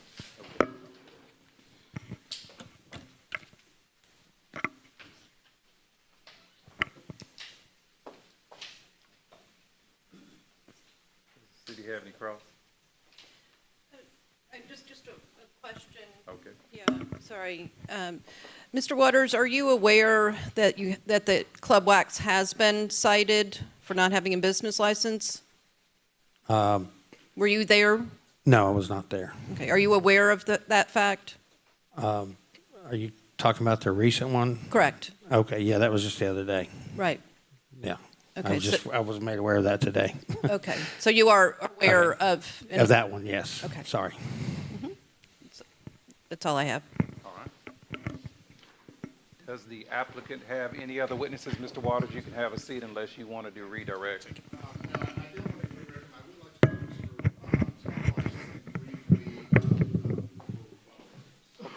Why don't we have been going at this now for about an hour plus. You all want to take a short break, possibly to run to the restroom and come back, and we will reconvene. What is your pleasure? Is it a 5-minute break? Okay. You know, the longer we are away, the more tougher it'll be to get us back. Okay. Then let's take we will recess for 15 minutes.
Meadows, help me out. There you go.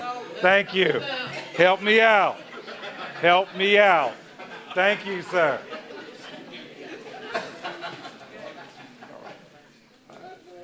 The hearing is back in order. We are going to try to expedite a few things so you all don't blame the applicants, blame me, but I'm going to start pushing things along from this point going forward, okay? I just assumed that most of the information you needed to hear you've heard by now, but they will be allowed to do closings. There will be questions asked.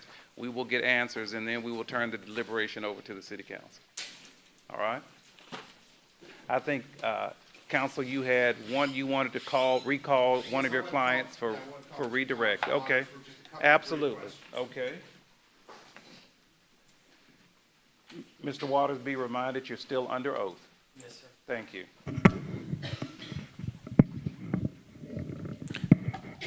Mr. Waters, you heard some testimony a moment ago about the club having been cited for not having a 2024 business license. When did you receive that citation?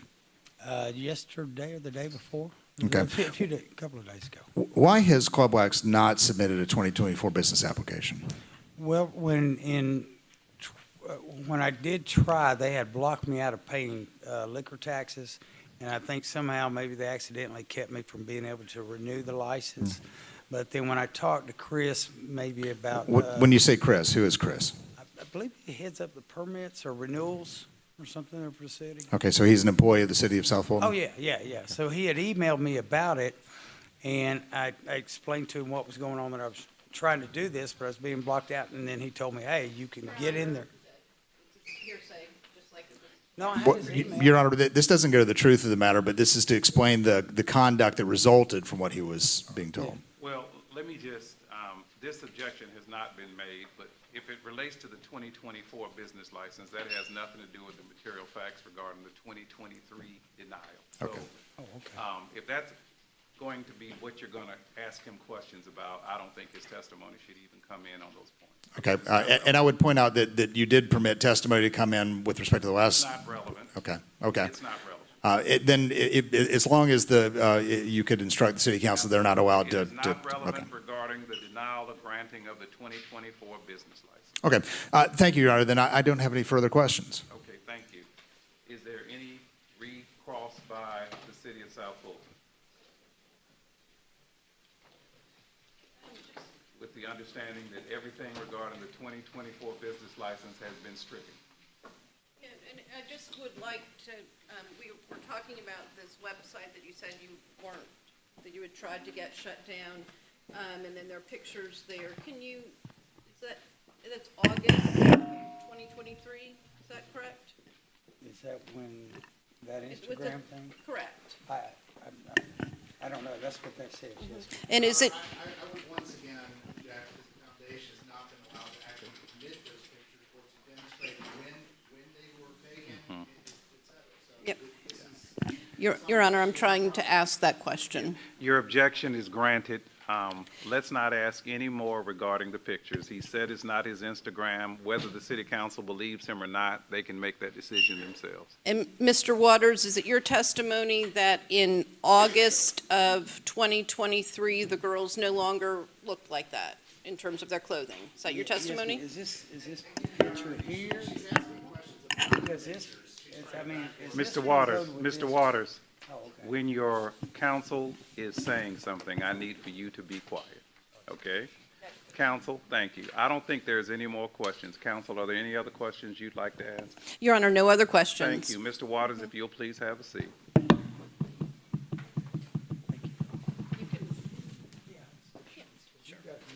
All right.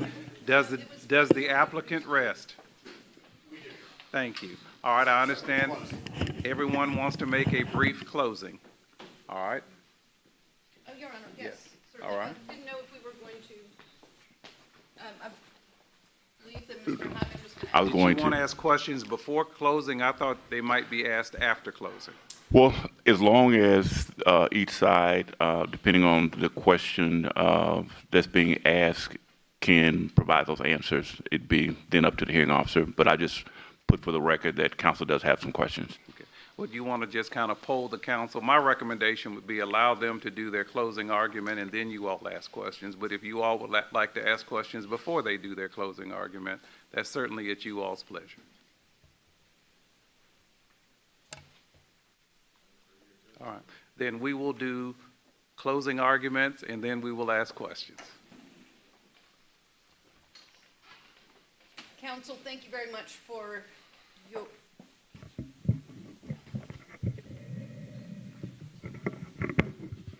Thank you very much for your time today. We appreciate it, and I'm gonna just hold it. Thank you. We appreciate it very much. I remind the council that we are here on an application. This is not a revocation. This is not an enforcement matter. This is an application for an alcohol license from 2023. Information that is what the court said that we were going to rehear, and that is what we have presented here today. It's up, you all will have your counsel who can answer any legal questions that you have. That's not something that we can do today. And we have presented the evidence. We presented the evidence that was in the record in 2023, and we presented the evidence, and you have the record that has been submitted for your review, and the evidence from the chief about his background check that he did and his interpretation of the elements that led to his recommendation of denial. So that's all we have for you, and we thank you very much. Thank you, counsel for the city. Counsel for the applicant. Thank you. Mr. Mayor, honorable ladies and gentlemen of the council, your honor. Based on the presentation today, the application of Club Wax for its liquor license, the hard work invested in that application, the unceasing efforts that you heard of from my client to comply in every way possible with the ordinances of the city of South Fulton, and my client's long history of being a good corporate citizen both within the city of South Fulton and before that in the Fulton County, we respectfully request that the city approve the application of Club Wax for its liquor license. Despite the limited opportunity to present evidence today to the council, I believe that we have demonstrated that not only is Club Wax not a sexually oriented business, as alleged by the police department, but that my client has met the qualifications for approval of the application on its face, based not only on the evidence presented tonight, but based on the approvals which appear on the face of the processed application provided by the various relevant city departments. Club Wax is dedicated to providing an establishment for the enjoyment of the community which complies in all respects with the laws and ordinances of the jurisdiction where it's located and has done so for over 20 years now. It has evolved its business practices to comply with the evolving and frankly confusing and inconsistent ordinances of the city of South Fulton. Ordinances which make use of vague, undefined terms which are applied inconsistently and which reference categories of businesses in the alcohol and zoning sections under which Club Wax traditionally operated, only to fail to actually address these business categories under its licensing ordinance. As a footnote, although the time constraints have not permitted us to do so and to fully address the issue of the constitutionality of the ordinances, I do wish to state for the record that we believe that the City of South Fulton liquor ordinances, both in and of themselves and read in conjunction with the other ordinances of the City of South Fulton, are unconstitutionally vague and serve to deprive my client of his due process rights under the Constitution of the State of Georgia and under the federal Constitution. We further believe that the application of these ordinances to the city of, by the City of South Fulton to date have been arbitrary and capricious. Now, while Club Wax in no way agrees that the current ordinances are fair, reasonable, or even constitutional, its ownership and management continue to take every effort to work with the city in a reasonable manner and ask only in return that the business be granted due process and fair and consistent treatment at the hands of the city.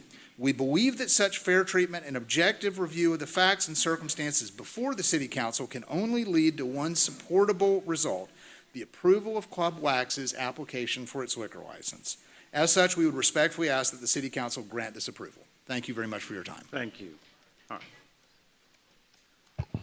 right. Your Honor, what I plan on doing to try to make sure that we proceed in an orderly fashion is I'm not exactly sure as to which council member wrote these questions, but these questions I'm about to ask represent the questions from the body during this hearing of this case. The first question is, as a business owner, did Club Wax do any research on the codes of the city of South Fulton prior to submitting an application for the business license? And it's a two-part question. And if so, or if not, why wait until you apply for an alcohol license 2 years later? Counsel, do you want to answer that, or do you want your clients to answer it?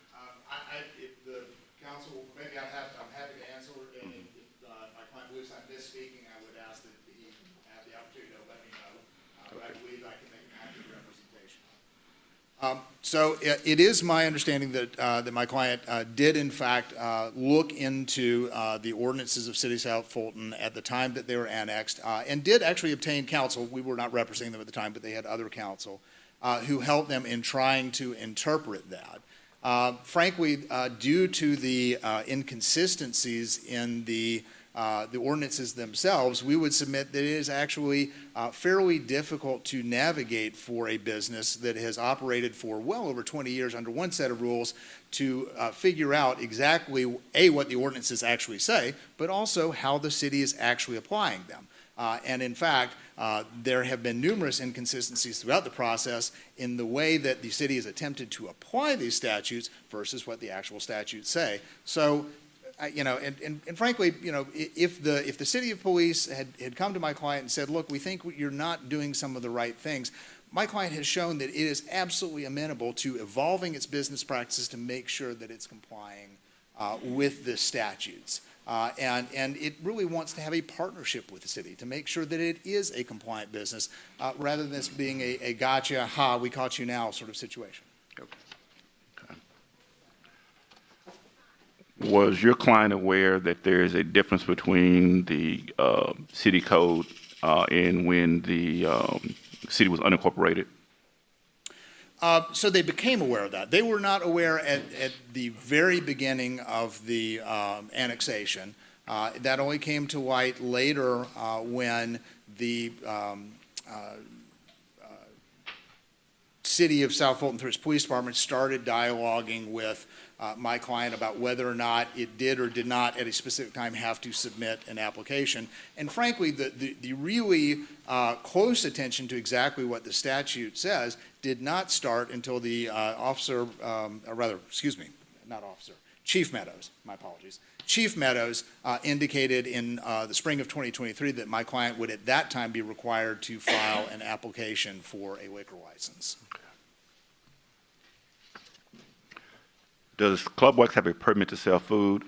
Are they aware that to sell food, they must get a license from the Fulton County Health Department? So to have a kitchen, yes, they would need a license in order to run a kitchen. It is their understanding that under current Fulton County ordinances, they can sell prepackaged food at this time. That is what they are currently doing. They are prepared to go back to selling food created on the premises as soon as they are permitted by both the city of South Fulton and Fulton County. Okay.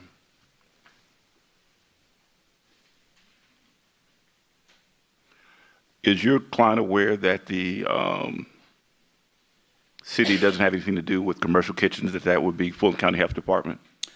While it is certainly the Fulton County that health department that regulates the health ordinances with respect to how kitchens are conducted, it is our understanding and belief that it was in fact an officer of the City of South Fulton's Code Enforcement Department that instructed my client to remove its kitchen, not the Fulton County Health Inspector. Do you have a time frame for that? That was in approximately mid-2021. I don't have an exact date. Okay. This is a question. Chief, has the business, and we're talking about Club Wax, been a nuisance, criminal nuisance to the community? Your Honor, if I may, just to, we had not introduced these, but we certainly can, the council wants, these are the reports from, those are chief, yeah, So we had calls for service for Club Wax in 2022. We had 171 calls for service. 2022 through 2023, 171 calls for service as it relates to a police response, and so far this year we've had 72. Okay. When was the last time Club Wax had a business license with the city? And when was the first application for alcohol submitted to the city? And when was the last time fees were paid to the city? So the last valid business license that the club had expired on December 31st, 2023. It has since attempted to reapply for a business license, but has been told repeatedly that it may only apply as a sexually oriented business, which it is not. Oh, and when did they last pay fees? Is that occupational tax or when you say fees? I'm not certain what. It's unclear, but I would offer if you could respond to both, whether or not it be business or alcohol. So the last time that it paid occupational tax was in 2023 when it applied for and received its business license, its occupational tax license. It last paid taxes for alcohol earlier in 2023 prior to it receiving the cease and desist order from the city of South Fulton. If this is not an adult entertainment business, why is there a house mom needed? To ensure that the dress code is met and to make sure that no inappropriate behavior goes on within the club.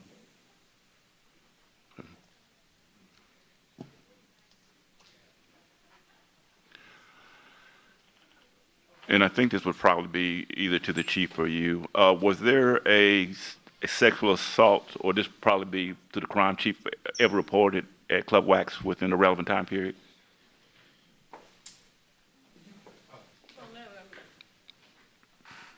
I'm wanting to say that there was one prior to annexation.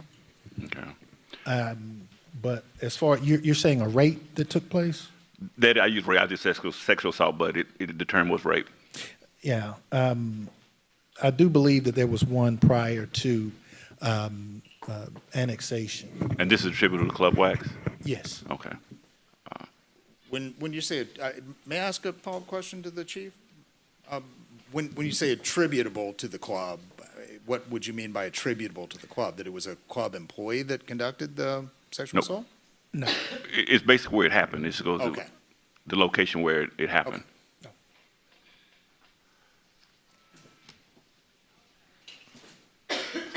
Your Honor, if I may, these, again, these were presented to you all, and if for the record, just so that you would, well, they're in the record already.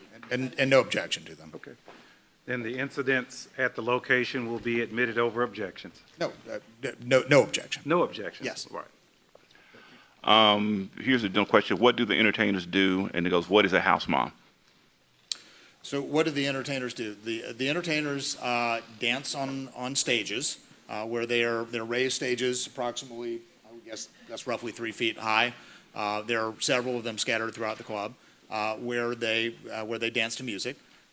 They also then are permitted to be on the floor when they are not dancing and interact, not in the form of a lap dance, but just to talk to patrons, sit at a table with patrons. They are not allowed to perform lap dances or anything similar to a lap dance. They are not allowed to have sexual or lewd contact with the customers. They're just allowed to sit down and have conversations in between their times where they're called to the stage to dance.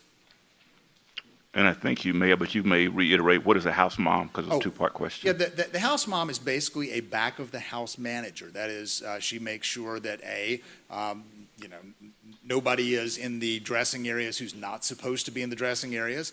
She also is responsible for when the girls come in and check in, for checking their IDs, for checking their wardrobe when they come in, for checking their wardrobe when they leave the dressing room, to also make sure that it complies with the rules of the dress code, and for making sure that any issues that may arise during the evening, whether it's between dancers, whether it's between dancers and other employees, or between dancers and patrons, are addressed. So, for instance, if a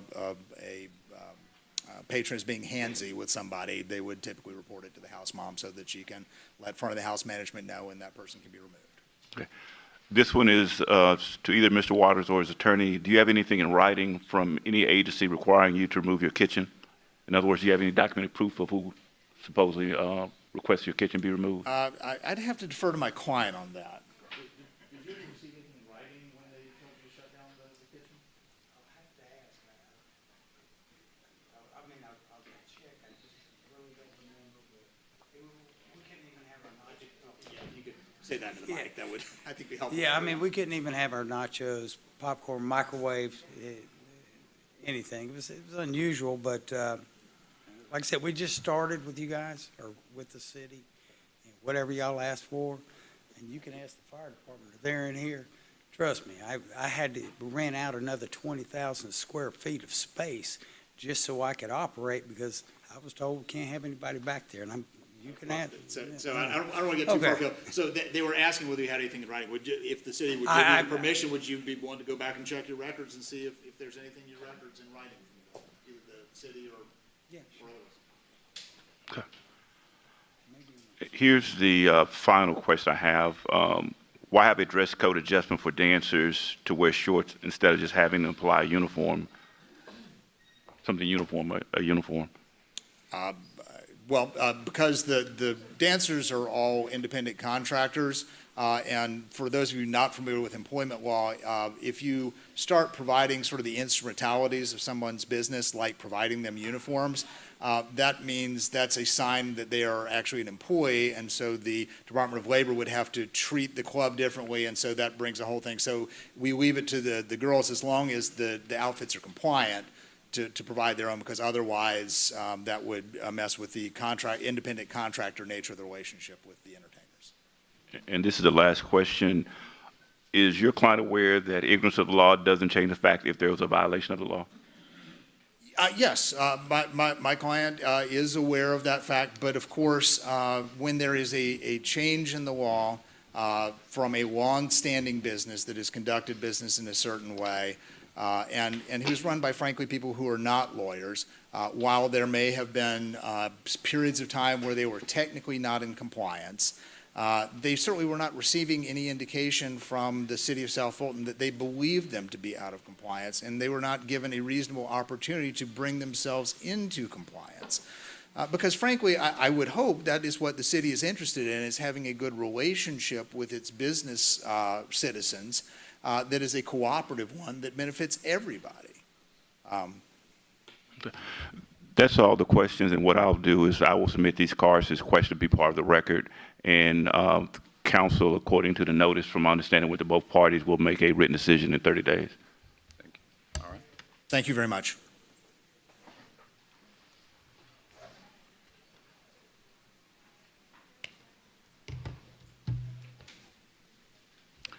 Well, with that said, this will conclude the hearing regarding the alcohol license at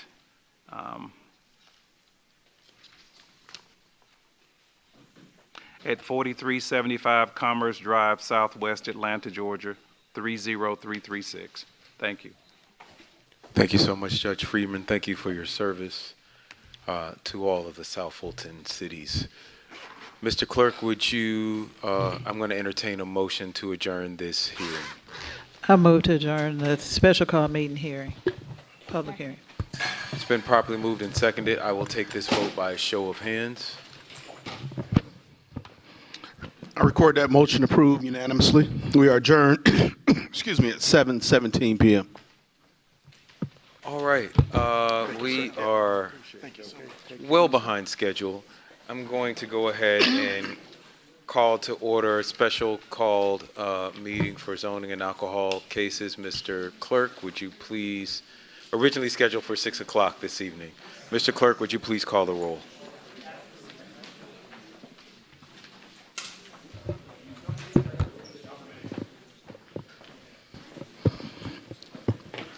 Thank you, Mr. Mayor. This is a roll call for the 6 p.m. zoning public hearing.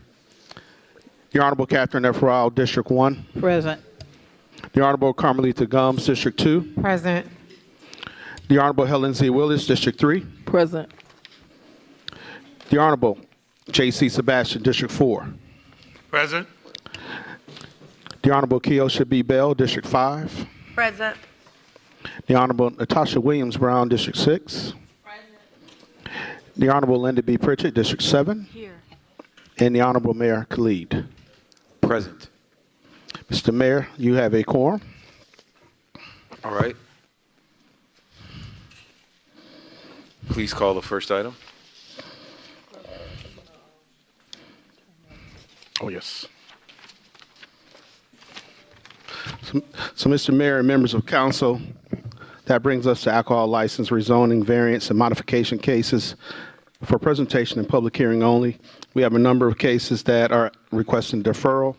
The first is a public hearing, case Z24-012, concurrent variance 24-002, application by SECC Land LLC, care of Hakeem Hilliard, requesting a rezoning from C1, CUP, and AG1 to A1 at 0 Camilton Circle to develop 314 multifamily units. The applicant is also seeking a concurrent variance to exceed the height restrictions no more than 50 feet on 27.404 acres of land. It's located in Council District 2. The applicant, there's a request for deferral. Staff?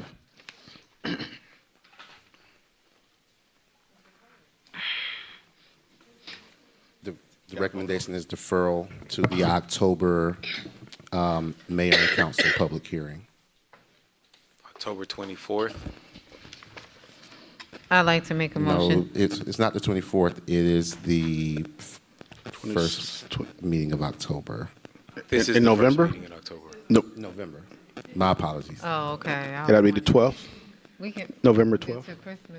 All right, the chair will entertain a motion. I'd like to make a motion to accept the denial for case, I'm sorry, sorry.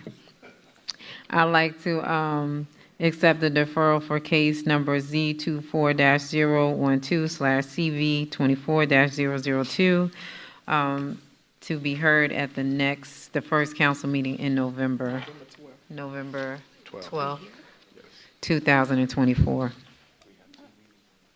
Can I have an acceptance? All right, it's been properly moved and seconded. Any discussion?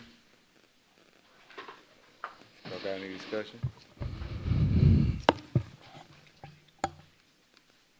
None of us. The chair recognizes Councilwoman Bell. Mayor, the council will be participating in NLC training during the time of our next meeting scheduled for November the 12th. That's true. I withdraw my motion and move it to the second council meeting of the month in November. I know, but none of the council will be here. None of the council will be here. So I withdraw my motion. So this is an interesting turn of events. We'll talk about this at some other point, but apparently no council will be here for the November 12th meeting. That will be something we will have to take up. There's a schedule of meetings. The chair and I'm sorry, you withdraw your motion. Yes. We're in brief discussion. The chair recognizes Councilwoman Pritchett. Thank you for recognizing me, Mr. Mayor. Although I will be attending NLC as well, I will not leave till the 13th. It's here. We have a council meeting and work session scheduled for Tuesday, November 12th, starting 4 p.m. So this is something that came from the clerk's office and has been out there. Okay, that's fine. So I will put my motion back on the floor. I will accept the deferral for November 12th meeting for the case that has been sounded. Can I get a second? I never yielded, sorry. Okay, we're back in discussion. The chair recognizes Councilwoman Pritchett. Mr. Clerk, can you confirm that we are or are not having a council meeting as I got a calendar invite from your office on Tuesday, November 12th?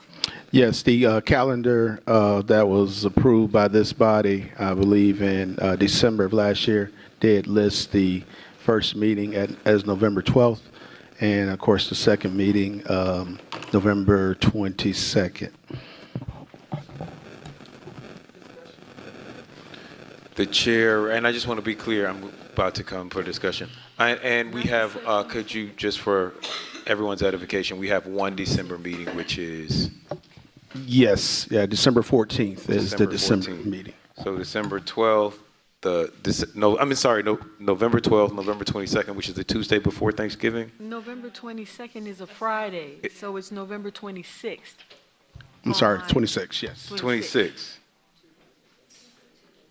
Okay, the Tuesday before Thanksgiving, and then December 12th. The chair recognizes Councilwoman Willis.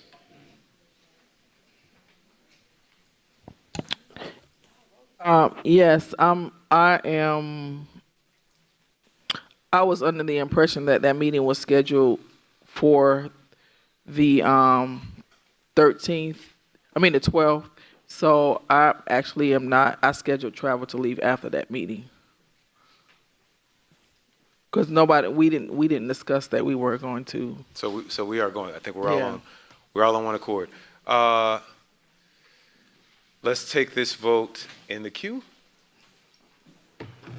I think we have to take it by show of hands. I only show one person signed in, so. All right, everybody make sure to switch over to your 6 o'clock meeting, and we'll take it by show of hands.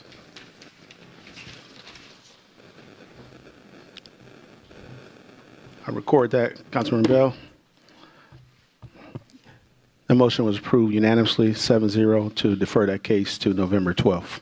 All right, and Mr. McClendon, just to expedite, if there are multiple deferrals and they're all going to be on the same date, if you just sound those. Thank you, Mr. Mayor. Sounding case B on your calendar, public hearing, case Z24-013 /CDP-008. This case is also requesting a deferral to the November 12th date. Case C, Z24-015, is also requesting deferral to November 12th. Case D, Z24-023, is requesting deferral to November the 12th. Case E, Z24-021, CV24-007, is also requesting deferral to November 12th. Case F, Case F, Z24-022, is requesting deferral to November 12th. And case L on your calendar, case Z24-019, CV24-005, is requesting deferral to November the 12th. All right, the chair will entertain. That's, how many cases was that?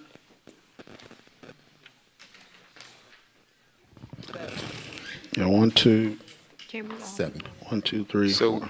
Yeah. including the previous one. Including the previous one. All right, I'm sorry. Let me get a motion and then we'll go into discussion. The chair will entertain a motion for deferral. I move to defer all the cases that sounded to the November 12th meeting. Been properly moved and seconded. So any discussion? I have discussion. First, Mr. McClendon, and then I see you, Councilman Pritchett. Are there any other cases on November the 12th? Besides the 7 that we've just deferred, are there? Yes, we do have Planning Commission in October, so those cases will be on the November 12th date. They've already been advertised. Okay. I've asked that for the upcoming for the upcoming hearings, if we could start them at 5 o'clock, because we need more than an hour because we have so many often.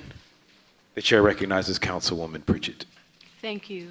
Mr. McClendon, for letter F, you have it listed that it's in District 7, where this address is actually located in District 5. Thank you. We'll look into that and make that correction. We pull the districts directly from our GIS information, so sometimes it can be wrong depending on when it was updated. It was never in District 7. But thank you, Mr. McClendon. I yield. All right, can we carry this vote online, or do we need to do a show of hands? Let's try it in Civic Plus.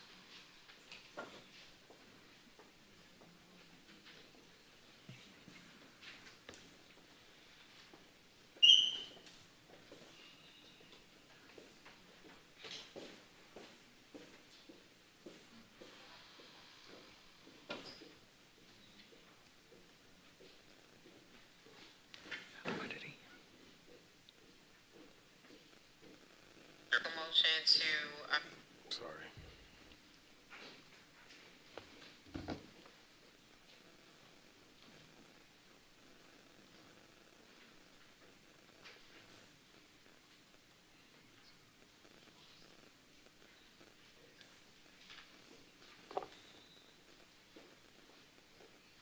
It's up on the screen, y'all. Vote should be open on your screen.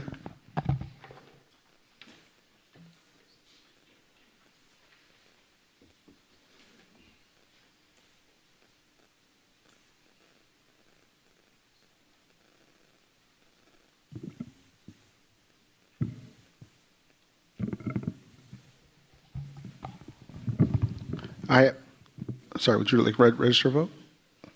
I have that motion approved 4-0 to defer to the November 12th council meeting.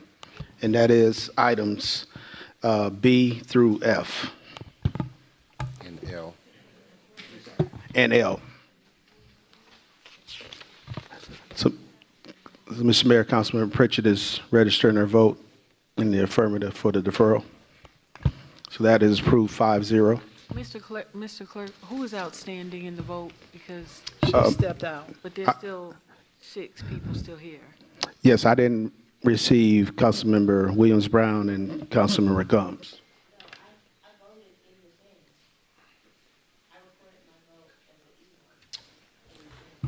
Okay, there it is. Yep. So it's 6-0 approved to defer until the November 12th meeting. That's items B through F and L. All right, thank you. Please sound whatever's left.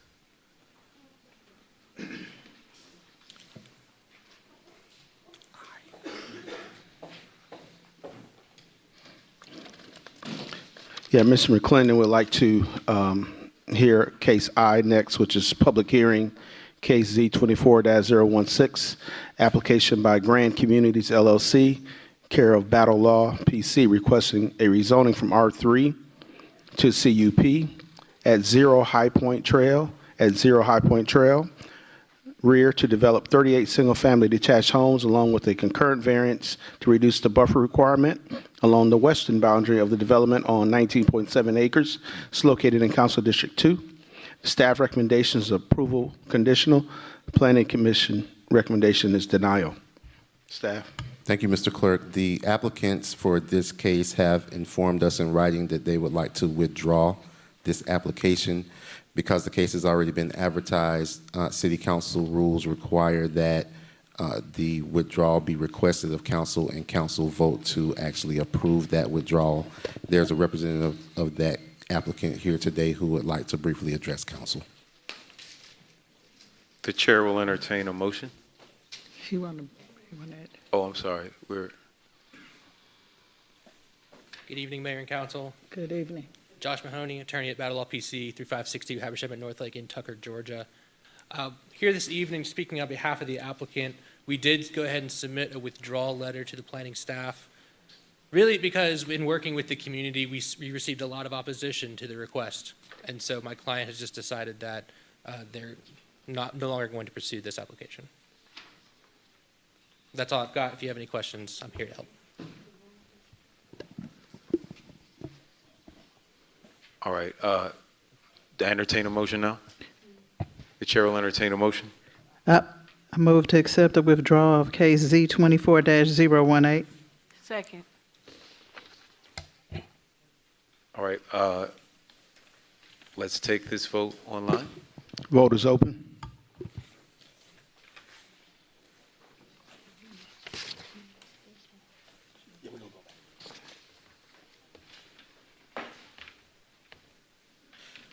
I believe for the record that the case might have been misstated as 018. I just want to be clear that it's 016. Okay. I amend my motion to accept the withdrawal of application Z24-016. Second.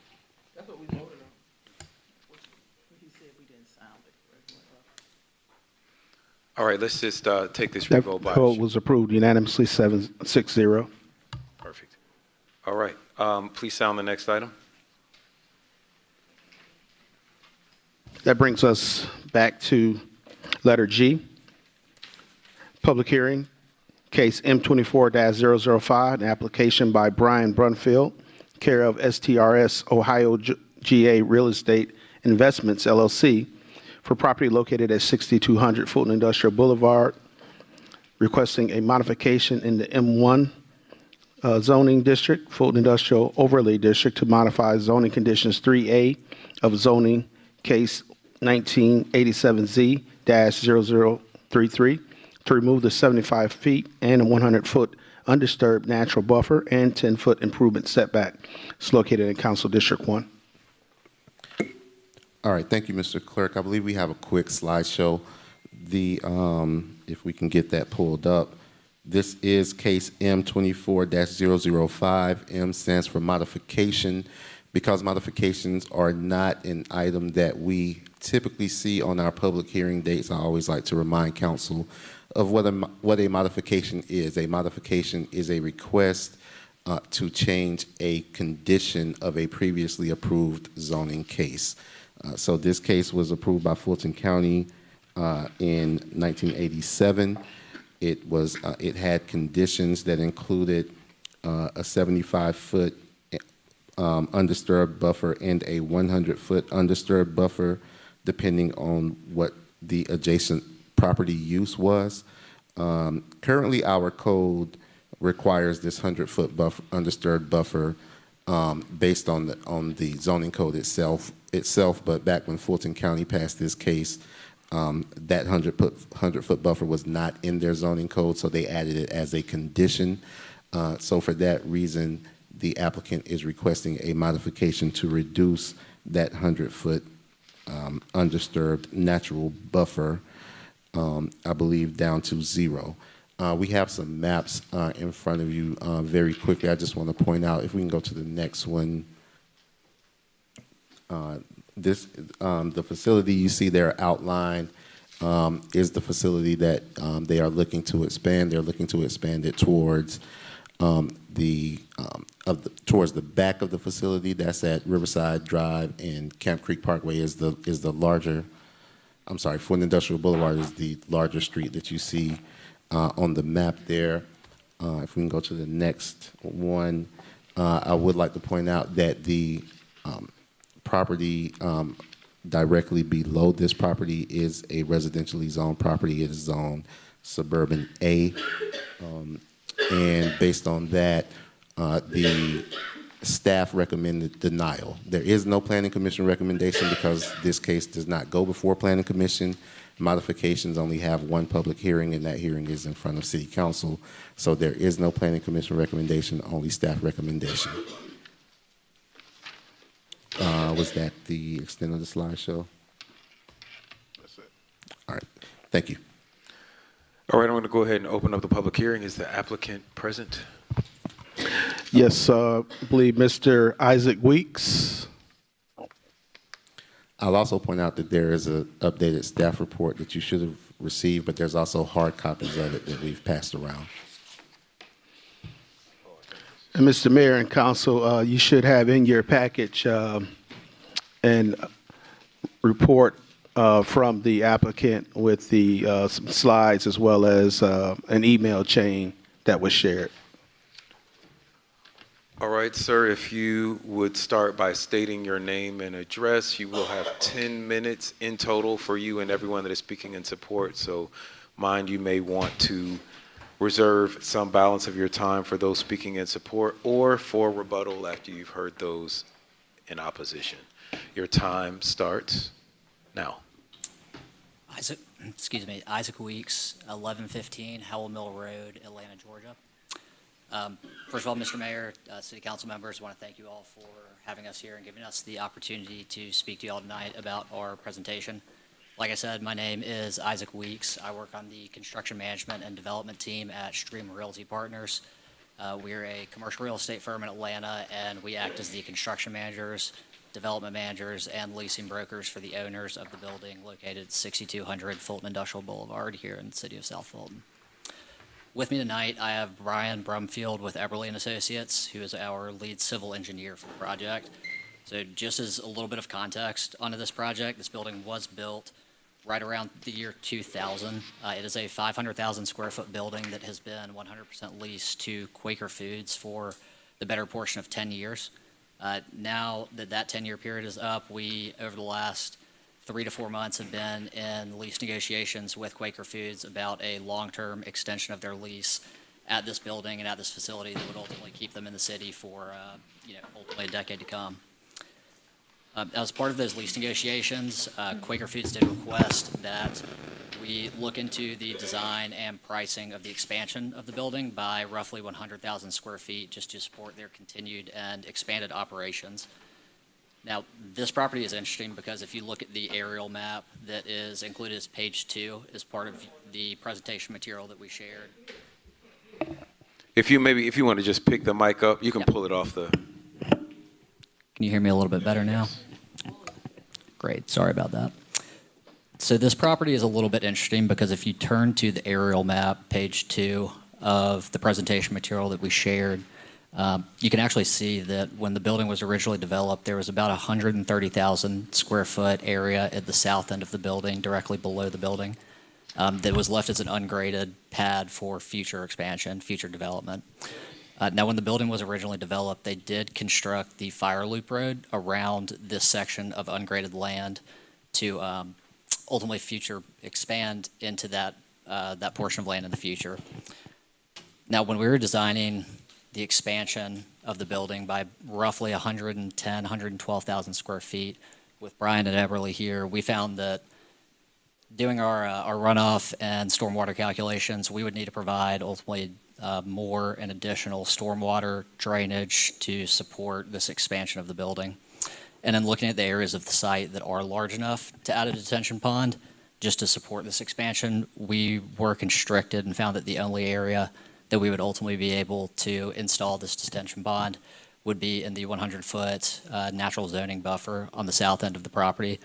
Brian will be speaking a little bit more as to our hardship requests and the technical details of the pond here in a moment, but I do want to mention, just as part of our application, we did complete and submit a public participation plan report. On September 17th, we received, I believe, 595 mailing addresses that were within 1 mile of our site that we would need to send public notices out about. The same week as we received those addresses, we put together 595 mailers, public notices informing the residents within a mile not only of this meeting, but of a future meeting a week later that we held at the Burdett Parks and Recreation Center in the city of South Fulton. It was an hour-long community meeting that we had booked the room for to answer any questions generally from the residents of the city of South Fulton, answer any concerns that they may have. We didn't have anybody show up at the meeting and provided a handful of backup documentation as part of our public participation plan report. But even though nobody attended the community information meeting, we did want to specifically reach out to the owners of the residentially zoned property that is directly to the south of our site, since reasonably they would be the most affected by the reduction of this zoning buffer. Vantage Data Centers is a data center developer. They own each of the parcels adjacent to our property, including the sub-A residential parcel. The email chain that we have shared with you all as part of our presentation material is correspondence between us and the Vantage Data Center team. We had our plans, the same plans that you were looking at tonight, sent over to the Vantage team, and after review, they did let us know that they will support and are actively supporting our application for zoning modification. We are currently going back and forth with them to obtain a signed letter formalizing the support that we'll share with you as soon as that is received, but we just generally wanted to bring you this email conversation in the meantime as a confirmation that we are trying to do best by all the stakeholders in this project, from the city of South Fulton to its residents to the adjacent property owners to Quaker Foods itself. So with that being said, I'll hand it over to Brian here, who will be speaking a little bit more about our detention system. Thank you. Brian Brumfield, 8895 Willowbrae Lane, Roswell, Georgia. And as Isaac stated, we're the civil engineers for the project. And the primary reason we're asking for this zoning modification tonight is to build a water quality facility to the south of the site. We're not asking for any additional impervious area in that 100-foot zoning buffer that was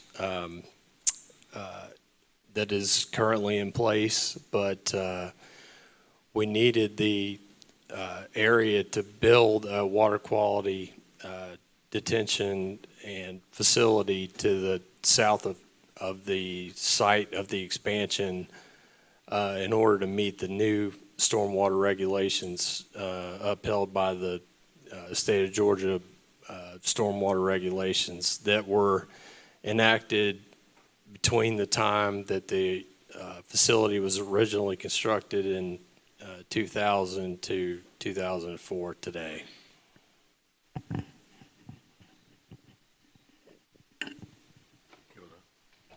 All right, how much time do we have left on the clock there? 3 minutes and 27 seconds. Are there any speakers in opposition? I did not receive any cards in support or opposition to the case. All right, I will go ahead and close this public hearing, and we will go to council for questions, beginning as is our practice with the district representative, Dr. Rao. Did I understand you that you said the property owner immediately that would be directly impacted south of you is in support and you're trying to secure a letter? That's correct. We have, as part of our presentation material tonight, an email back and forth where we'd reached out to the Vantage data centers directly. Yes, they do own the suburban A residential parcel directly to the south of our site. We did reach out to them in an email, shared our plans for the zoning modification, outlined exactly what we wanted to do for them. They reviewed those plans and came back to us with the email, I believe, that you should have in hand that let us know that they would be supporting our application. They will be signing a letter that we will be providing to you all in, I would say, a few days' time, just formalizing the support. But yes, that's correct. Follow-up question. So the land that's currently zoned residential is now owned by Vantage Data Center? That's correct. And so whatever their plans, they don't plan to build on that? I can't speak to their specific plans for that parcel. It would just be conjecture on my part. Okay. Apologize. Okay. That would be helpful for me to know. Just, I don't know, as you work on whatever letter we're going to Sure. get, I just want to. It's my understanding that that residential parcel will be rezoned to commercial at some point as part of the larger data center development. That's my understanding. Okay. I was hoping that would be a buffer, but okay. We're happy to speak with the Vantage Data Center team to satisfy anything that you potentially may need. Okay. I think it makes sense as a buffer. I'm just saying. Thank you. I don't have any additional questions. All right, I actually do want to ask that question, leads me to a follow-up question. It's for Mr. McClendon. You all said that the basis for the denial from staff was that there was an adjacent residential parcel. Are we now hearing that that residential parcel has been acquired by a commercial developer? Yes. That is what they're saying. However, it is still zoned residential. Right. So regardless of the owner, we would consider it to be a residential parcel. And also, we have not, it's still showing it in our system as being owned by the owners who have always been listed as the owners. So I don't know if it might be taking a while for that real estate transaction to go through and change, but I got you. I got a follow-up question. So the parcel next to that parcel, what is that zoned? Or is there anything next to that parcel? Is that Green the street?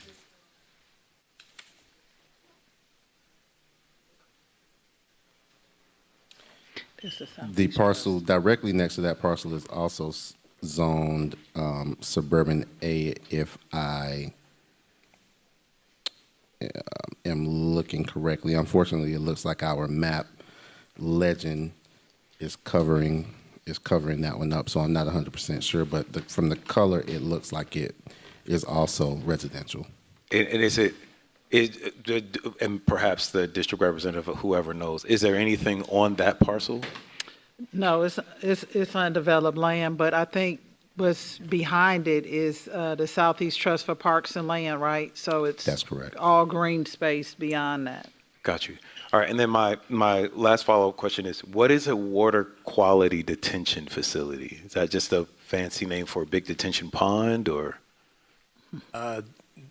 Since the Blue Book, which is the state mandated water quality treatment that's enacted for all of North Georgia nowadays, it is a detention facility, but with more of a focus on infiltration rather than just holding back a large volume of water and then releasing it back into the streams of the state. But it's more of a focus on infiltrating back into the groundwater system.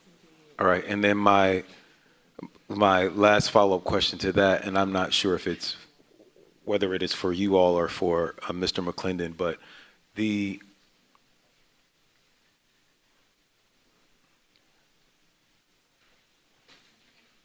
are you being required to build this water quality detention facility because of the expansion, or is it just any new construction would cause you to have to go to whatever the latest legal requirement is?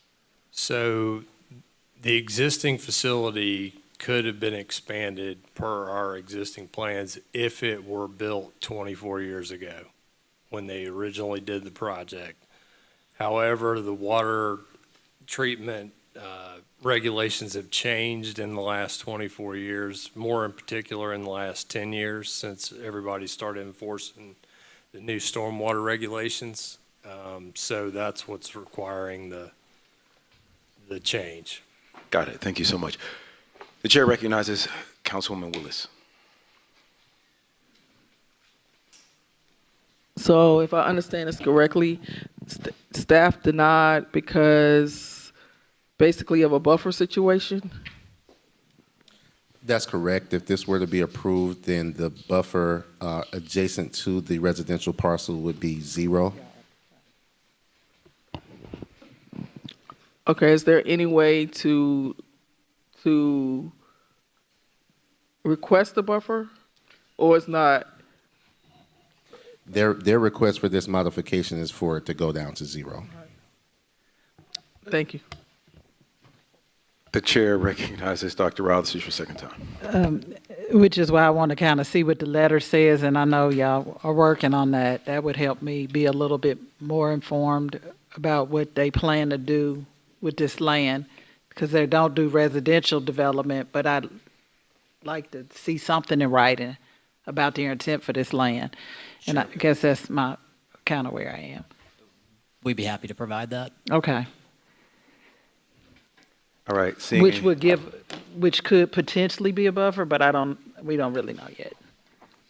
We do intend on having this letter available for you all, if not by the end of this week, then the very first of next week. Okay. All Thank right, you. thank I don't have any further questions. All right. Thank you. Thank you, everyone. We won't be making a decision about this until October 24th. So thank you all. Mr. Clerk, please sound the next item. That brings us to Letter H is public hearing, case Z 24-018, application by Janagir Chowdhury, care of Battle Law PC, requesting rezoning from AG1 to CUP to develop 84 single-family detached homes at 3665 Union Road on 28.16 acres of land. It's located in Council District 2. Staff recommendations of approval conditional.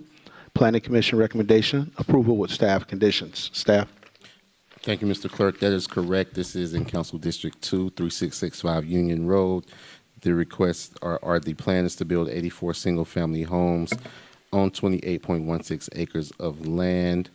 The staff's recommendation is approval with conditions. Planning Commission recommendation is approval conditional.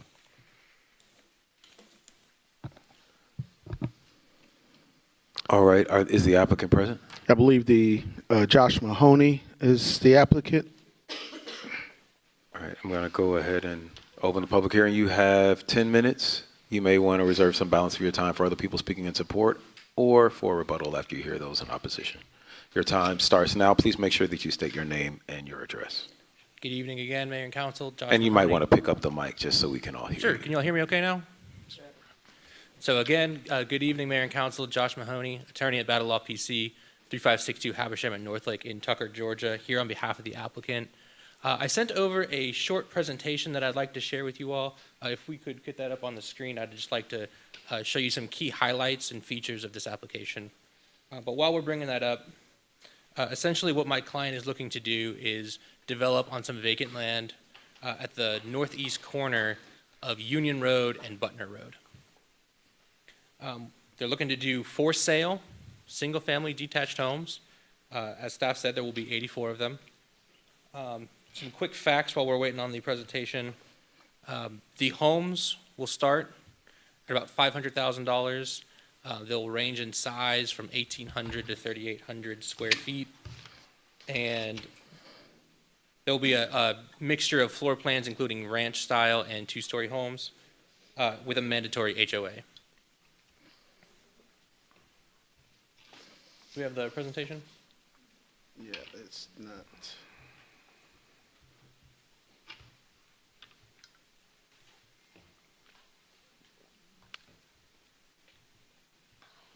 Could we pause the timer while we're trying to wait for this? sure. There you go.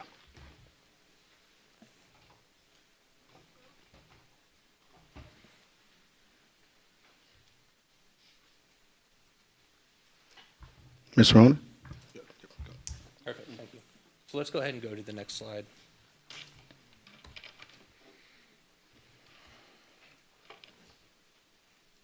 Great. So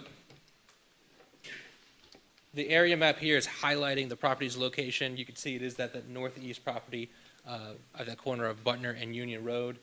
On the next slide, you can see the zoning map, and the zoning map will show that the property is zoned AG1. We're looking to rezone the property to CUP. And to the north of the subject property and to the south of the subject property, the property you see highlighted in pink, that property is already zoned CUP, so we're not introducing a new zoning district to the area, really just trying to continue that trend that everyone else around us has picked up on. Moving to the next slide, we have our site plan that shows how we'll lay out the lots on the property. We've got one entry, one ingress, egress off of Butner Road. We do have a connection to the neighboring subdivision to the north, but that will be emergency access only. And we have there is an existing pond on the site, the northeast corner of the property, that we plan to incorporate as an amenity. We have walking trails that the community will be able to use that will traverse the pond, as well as the entirety of the site. You could trace it from the west side of the property all the way to the east side of the property, and we do have some visuals to show you what that will look like. So let's go ahead and go to the next slide. So this is kind of an aerial image of the community. We can go ahead and jump through these. So this is kind of what it would be like to be on the ground.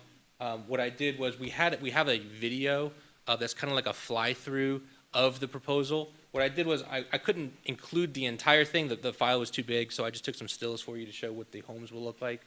What you're seeing here is a proposed playground. We will be including a playground in this plan. And then on the next slide, you can see how the trail will kind of come to a head at the pond, where we have a nice gazebo, fountains installed in the pond as well. My client has told me that they would like to offer the option for the new community to stock the pond with fish if they choose, and if that's okay with you all, so that they could do a little bit of fishing out there as well. What's not shown on the plan and what's not shown in this presentation is my client's also willing to offer up what they're calling a multi-purpose court. Tennis courts were kind of pretty popular back in the day. Nowadays, tennis courts are being converted to pickleball courts.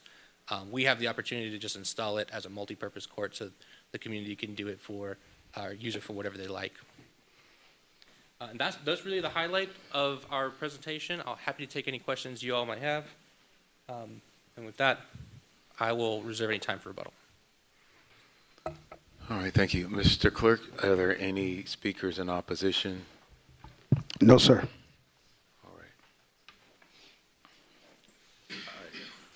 I'm going to go ahead and close the public hearing and open it up for council questions, beginning, as is always our practice, with the district representative, Councilwoman Gomes. I don't have any additional comments at this time. There will be another meeting to meet with them to discuss any other things we may bring forward. Seeing and hearing none other. Mr. Clerk? Oh, I'm sorry.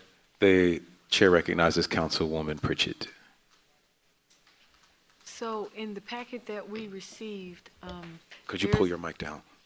in the packet that we received, let's see, on page number 9, it has a whole different architectural design of a home that looks totally different from what you showed in the video. So I'm just trying to understand the inconsistency, because this doesn't look as nice as what you just displayed, and I just want to understand, what is it really going to look like? Okay, I haven't had a chance to review the packet that you got, but in speaking with my client, this is the design that they're looking to do. This is what we showed to the community at our community meeting, so this is what they're looking to move forward with. And about how much square footage is that? They would range. On the smaller side for the ranches, they would start at about 1,800 square feet, and on the larger side, they would get up to 3,800 square feet. And that depends really on buyer preferences and things like that. Okay, thank you. Of course.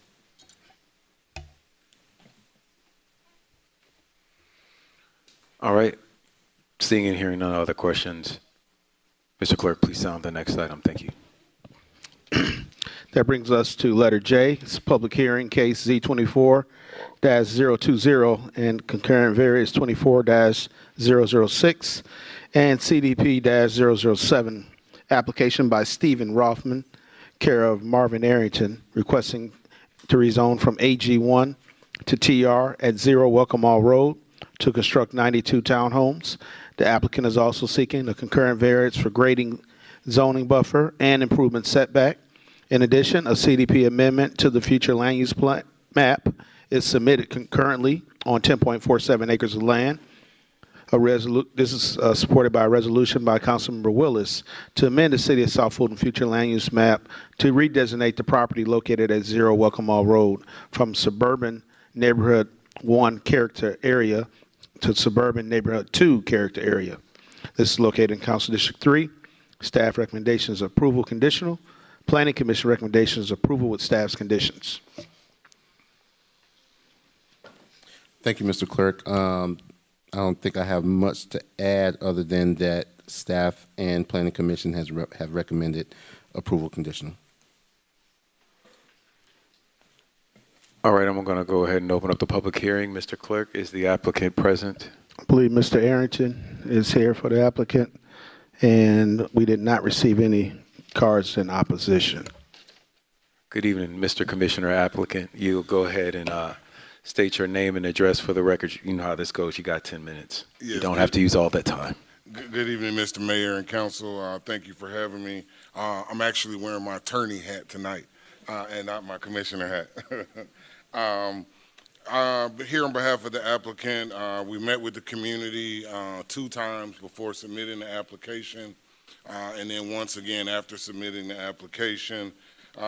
Its property is currently zoned AG1 and has been that way for the last 40 years, and we believe the highest and best use of the land is townhome residential. It is surrounded on to the north by industrial use and to the south by other industrial use. Also right across the street is the Shelter in Arms, daycare, and we do know that staff has recommended a sound study, and so we know that that will have to be part of it, the application due to the ordinance. So we ask for your approval, and I would reserve any remaining time. But I guess since there's no opposition, no reason to reserve it. Mr. Clerk, is there anyone speaking in opposition?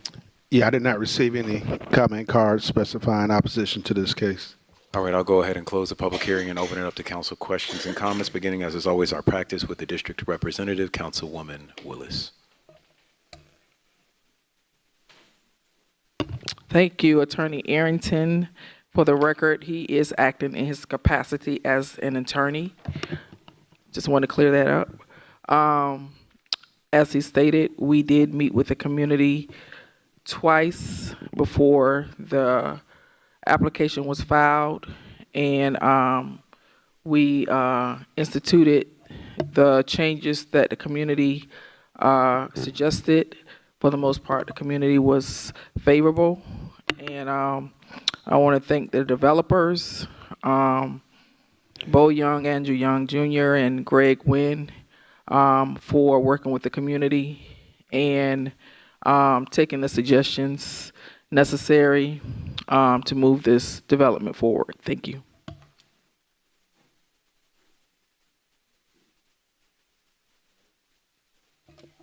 Thank you. We'll be voting on this case on October 24th. Mr. Clerk, would you please sound the next item?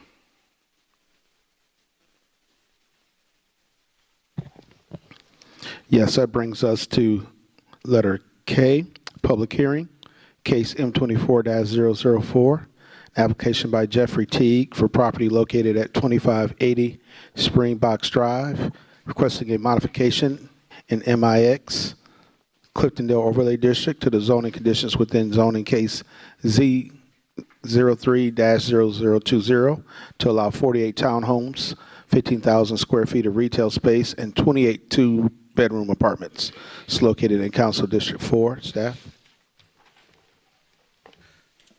All right, thank you. This is another modification, and we have another quick slideshow, if we can get that pulled up. Can y'all hear me?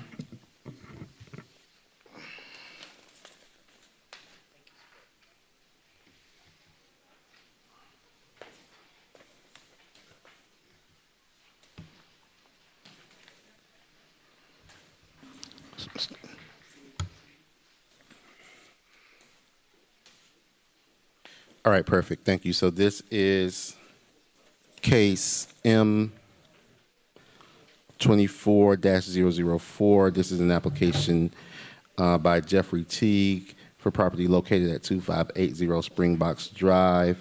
It's requesting a modification in the zoning case to allow for 48 townhomes, 15,000 square feet of retail space, and 28 two-bedroom apartments. So you can see before you the map of where this community is. As you can see, there are already 2 retail establishments that are constructed in the area. If we can go to the next slide, the next one. This is mixed-use zoning. I want to get to the end of this. One more. Okay, so if you can look at this map, and it's hard to see because we pulled this map out of the original zoning case from, I think, 20 plus years ago, so it's not the best map. But at the tip of this map on your left is an area that they have referred to as a retail area. This was part of an entire mixed-use development that, as you can see, contained a large number of single-family homes. And at the very tip of that development, there was the zoning had a retail area there. And then there was a modification of that in 2007, I want to say, which may be represented on the next slide.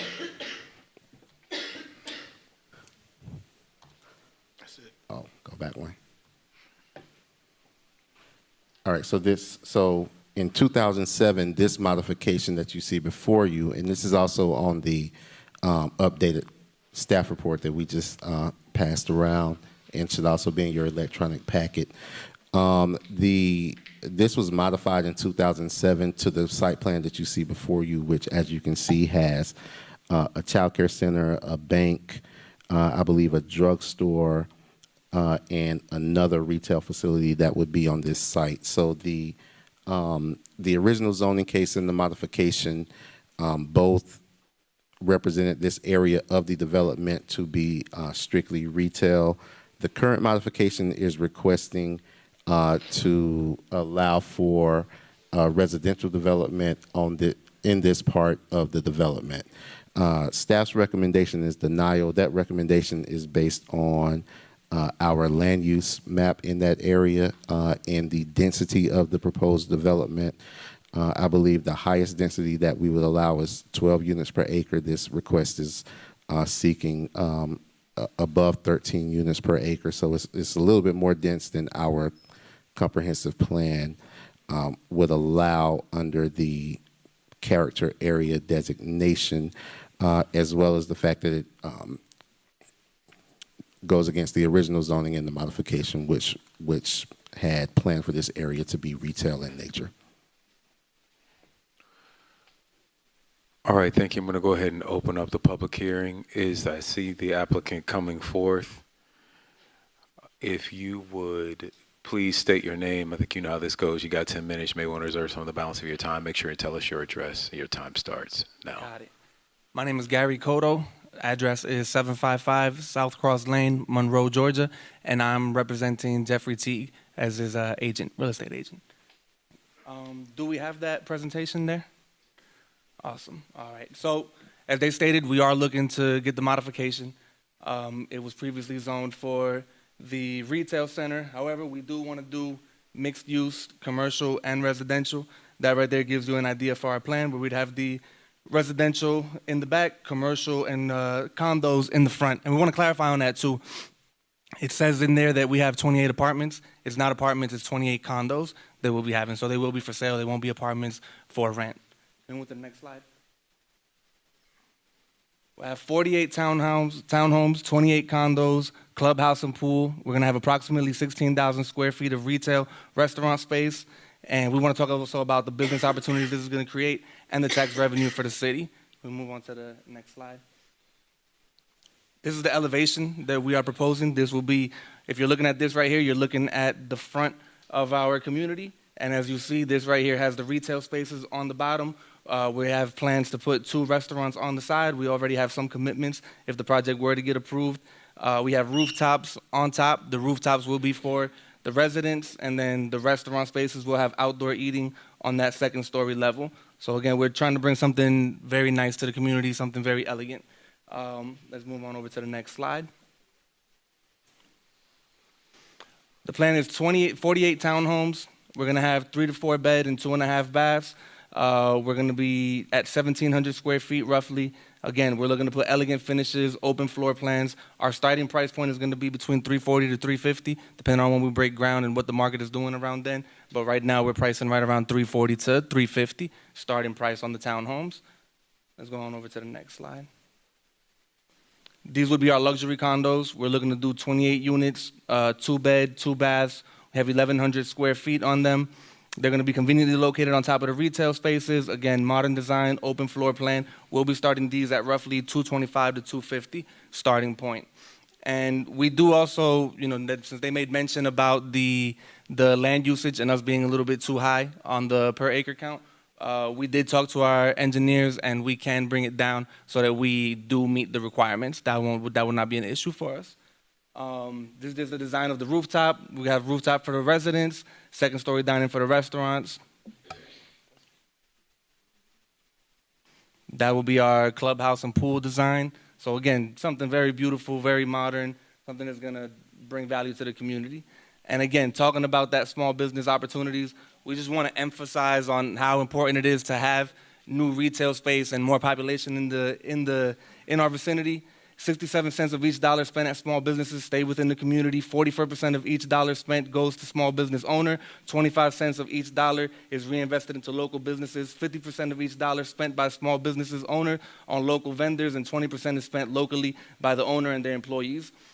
This creates an additional 50 cents of local impact. In contrast, only 11 cents spent by multinational business stays within the community. So again, we do feel that this can be an asset to a community like South Fulton. Let's move on over to our next slide. This is going to be our commercial agent that we're going to have listing. Again, we already have some family-friendly businesses in place. We want to have a restaurant, breakfast, wine and cheese bar, bakery, family market, things that benefit the community. Let's go on over to the next slide. I'm going to rush through it because I know we're running out of time. Again, the things that we do will bring local tax revenue, permits, impact fees, cost of materials locally bought at a 7% rate, transfer taxes every time a property gets sold, property taxes for the area, taxes on employment generated. So again, a lot of positive impact for the community. If we can go on over to the next slide. And with that, I want to bring up our civil site engineer, Michael. Hey, my name's Michael Corcoran, address 500 Sun Valley Drive, Roswell, Georgia. With Civil Logistics, and we'll be doing the civil site design on the project. We prepared this site plan for Jeffrey Teague. It's got a master detention facility already on site that was designed previously when that area was kind of pad graded out and the commercial space was developed in the front. Just want to say we'll go through all the appropriate channels to get all the correct permits through City of South Fulton for land disturbance, City of Atlanta for water, Fulton County sewer, Fulton County dumpster, and we'll go through the state for our erosion control permits. So there's a lot of permits, but we'll make sure to go through all the right channels and get them approved before he starts construction. Thank you. We can go on over to the next slide. Jeff W. Gendron, he's going to be he's with Pocket Neighborhood Builders. He's going to be handling our projects. These are a few of the projects that they've done. We're running short on time, so we won't have them come up here and you want to come up? We got to make it quick. Mm-hmm.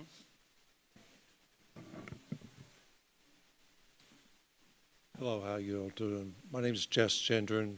I live in Mapleton, 381 Viners Vintage Circle. I'm the owner of Pocket Neighborhood Builders. Pardon my speech, I have Parkinson's, so bear with me, please. This right here is the student housing project that I did in 2016, which is $30 million. The other one that I have under construction right now. Just a little illustration of some projects that he's done, and we're going to be working hand in hand with him. If we can go over to the next slide. And that is our presentation. Again, we want to add value to the community. We believe that what we are doing will add value to the community. And thank you once again, Mayor, City Council, for allowing us to speak in front of you. Got any time left on that clock, Mr. Clerk? All right, you got 3 minutes and 31 seconds. Are there any speakers in opposition? I did not receive any speaker cards indicating opposition to this case. All right, I will go ahead and close the public hearing and open it up for questions and comments from council, beginning, as is always our practice, with the district representative, Mayor Pro Tem Sebastian. I have no questions or comments at this time. Thank you. All right, I did have one question. The Fulton County dumpster, can someone talk to me about that? The Fulton County dumpster? Yeah, so any project within Fulton County limits, you have to pull a dumpster permit. The dumpster permit ensures that you'll put a dumpster drain under the dumpster, that the dumpster's sized correctly, and how often it's picked up. Got you. But they're not actually emptying out. They're not servicing the dumpster. No, they just make sure that like the dumpster enclosure is designed correctly and the dumpster drain is in place so that there's not, gross piles of whatever underneath the dumpster. All right. And then one additional question. This is at Hampton Oaks. Is this Right next to Hampton okay? It's next. So this will be a separate, a whole separate HOA. That's my question. Yes. All right. Councilman Willis. So am I reading this right? I read what staff recommended denial. And they recommended denial based on the fact that the zoning conditions, hold 1 second.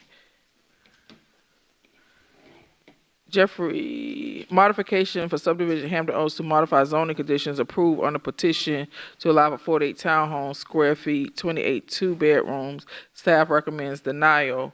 And then it goes on to talk about, you said that the homes were going to be they're going to be townhomes. Correct, yeah, they're not apartments, they're townhomes. Do we have townhomes and condos? On there it says apartments, but we're not doing apartments, we're doing condos. I see, and that's where there's an inconsistency, because what's presented before this council and what's in here says the site plan for the original zoning case does not display the 5.55 acre mixed-use development area. For this case, the applicant seeks to construct 48 townhomes, 15,000 square feet of retail space, and 28 two-bedroom apartments. This proposed development is within the community live, work, future land use designation area. The character area recommends at a gross residential density up to 12 units per acre. This development poses density of 13.3 units per acre within a 5.55 acre area that will be impacted, which is not supported by the comprehensive plan. Based upon the findings, conclusions herein, staff recommends denial. So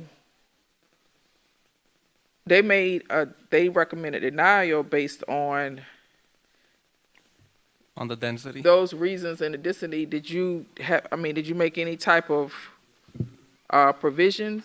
Yes, so we did speak with our engineer, and since we were made aware of that, and our engineer did say that we can make the modifications in order to meet the density requirements, and I can have him speak on that if you would like. I want to talk, where's Mr. McClendon?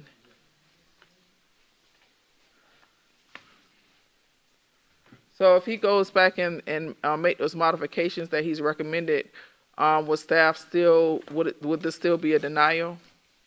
I really wouldn't be able to answer that question without seeing what those changes are. So a lot of times a plan will change between the time they submit their application and the time they present to you. So whatever we wrote in the staff report is the information that was given to us in the original application. So that they might have made plans to change that at this point, but we would stand by our recommendation. So, but this comes before the council to be voted on at the next council meeting. So I guess my question is, if he goes back and make those requests consistent to the comprehensive development plan, will staff be changing their recommendation, or will it stand by? I don't think so. At this point, it's already been presented for public hearing. So our recommendation, we really wouldn't have an opportunity to change our recommendation since there are no more public hearings after tonight.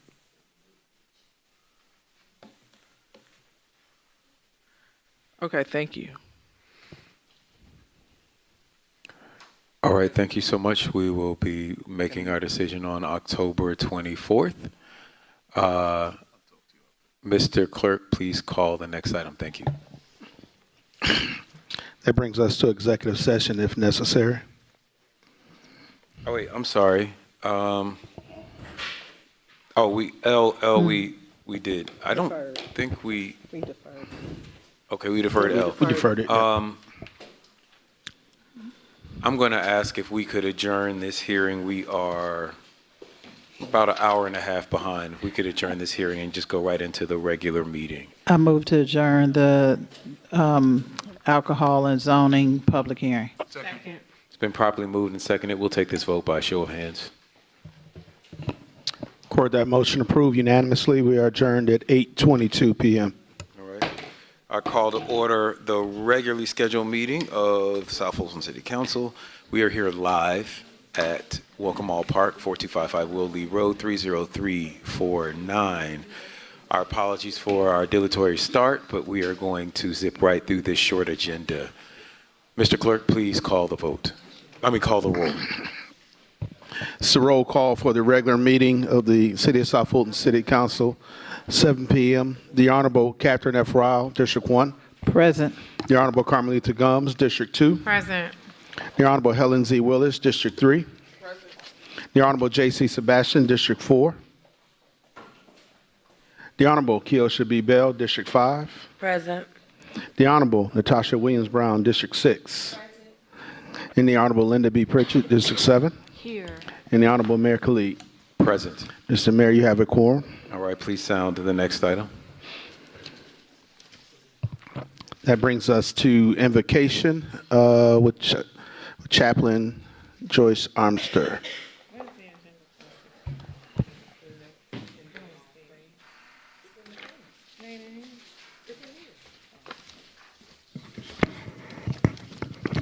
Good afternoon, Mayor, council people, and all of you. O Lord, our Lord, how excellent is thy name. Help us to look to the hills from which cometh our help, all of our help coming from you. God, we need your help. Help us bind us together that we will come on one accord. Father, we need your help. We want to thank you for keeping us during the storm. And Lord, there's another one on the rise, but I believe that you'll keep us safe from hurt, harm, and danger. Lord, the handwriting is all over the wall. Help us to pay attention. Father, only what we do for you is going to last. Amen. And we'll give you glory, we'll give you honor, and we'll give you praise. And it's in your precious name we will continue to pray forevermore in the name of Jesus. Thank you, Lord, and amen. Amen. Maybe do the Pledge of Allegiance.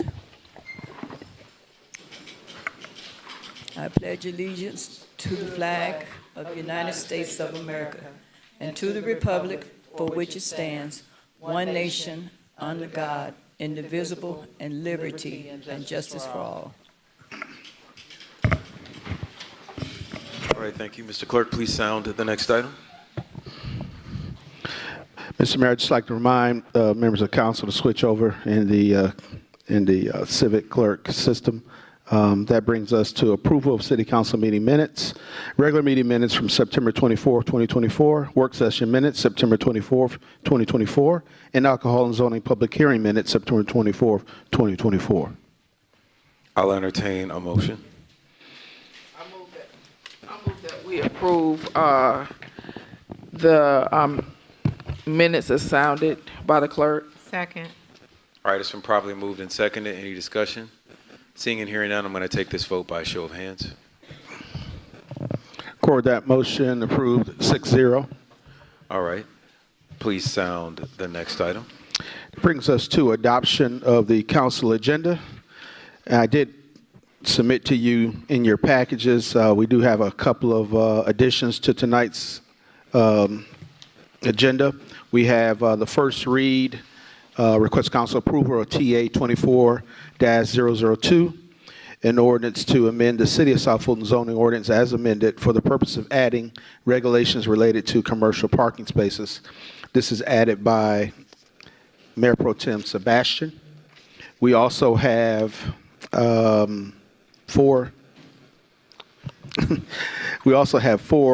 special events. District 2 presents Courageous in Pink Breast Cancer Awareness Event on October 30th, 2024 at Southwest Arts Center. District 1 and 2 Senior Sweetheart Ball On February 14th, 2025, we have Sandtown Music in the Park, Saturday, November 2nd, 5 to 8 p.m., District 1. And also a beverage, in addition, beverage donation and giveaway items for the Zuka Gala. Neezy's, and that was an in-kind donation that Councilmember Pritchett wishes the council to affirm. Those are the items that I have for addition. All right, I'm going to add the first read as D6 and the other, the special events as C2. And that was it. There was something else? Whatever you said after that can be C3. Yeah, you can go ahead. The chair recognizes Councilwoman Pritchett. Thank you. Mr. Clerk, I sent you an email to add for 2 events to be added to the calendar for approval. I did not see those. Can you go ahead and give those to me, please? A public safety town hall meeting, October the 15th at 7 p.m. October 15th? Yes. And a community improvement town hall meeting on October 17th at 7 p.m. virtually. Discussion.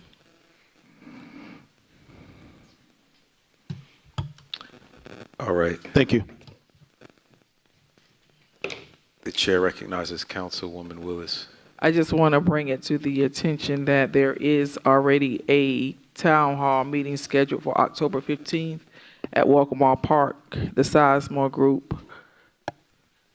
So I know that we were trying to avoid pulling staff in 2 different ways, and it was already on the calendar, it's already advertised. So Ms. Subadan, how you want to handle that? Because it's already one on the... Yeah, the chair recognizes Councilwoman I Pritchett. yield. So this town hall meeting is not it's not a citywide event. It's for District 7, and it is a critical meeting based on some shootings that have taken place in a specific community.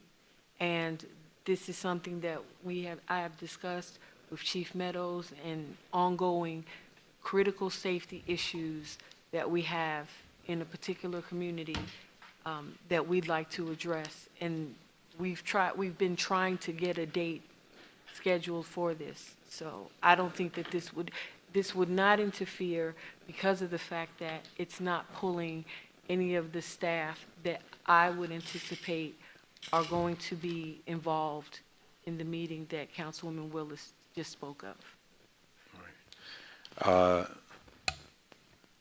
We do currently have a special events policy. It doesn't have anything about competing days or blackout days. We're supposed to be getting back to that, but we haven't yet. And we continue to add events. So the chair recognizes Mayor Pro Tem Sebastian.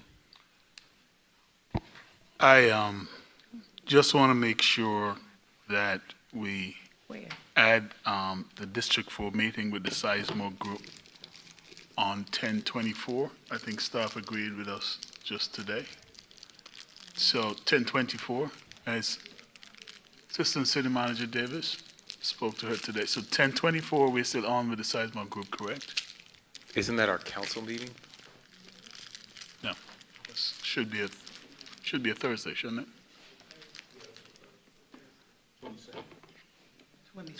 The 22nd is a council meeting. Okay, sorry. 10/24 with the Sizemore Group, that's what we agreed to today?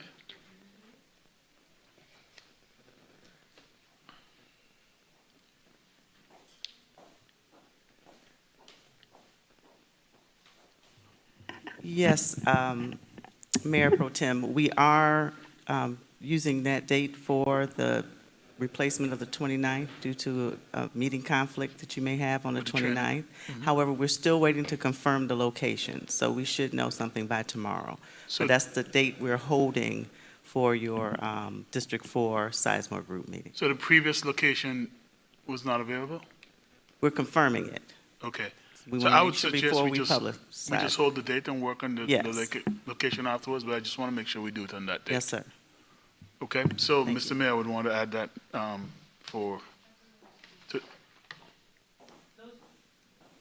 Can I? The chair recognizes City Manager Superintendent. Yeah, those are city-driven meetings that don't have to come before the council to be approved. Those are department-driven meetings. In relation to the 15th, it sounds like the chief has already had conversation with Councilwoman Pritchett and is very specific to a neighborhood, and so I don't think it's going to pull any resources. I will say I'm a little concerned about the 2nd. I believe the 2nd you have the Veterans Parade. Oh, no. That's not you? No? Oh. It Is was- that the 2nd? yes, it was submitted for the 2nd for a long while, since last year. Right. on I know my- we on my blocked it calendar. for a while, so I'm not sure how many, what. 0. It's in partnership with Sandtown Center, so it's not like at our. We don't have to park do or- no. anything. Gotcha. Okay. Okay. Yeah, but I wanted to get that one on the record for the 10/24, so that we don't, Sure. yeah. Okay. Thank you. Okay, so I'm going to need the help of the clerk and an attorney. We had a motion on the floor to add about 3 or 4 items, and then during discussion, we heard about 3 or 4 more items, so I'm not sure how we perfect the motion. So the motion that was on the floor needs to be amended to add the additional events. Okay, I'll entertain an amendment to the motion. I'm in the motion to add the additional events that sounded. Second. All right, it's been properly moved and seconded. We'll take this vote by a show of hands. Court, that motion approved as amended unanimously, 7-0. All right, thank you.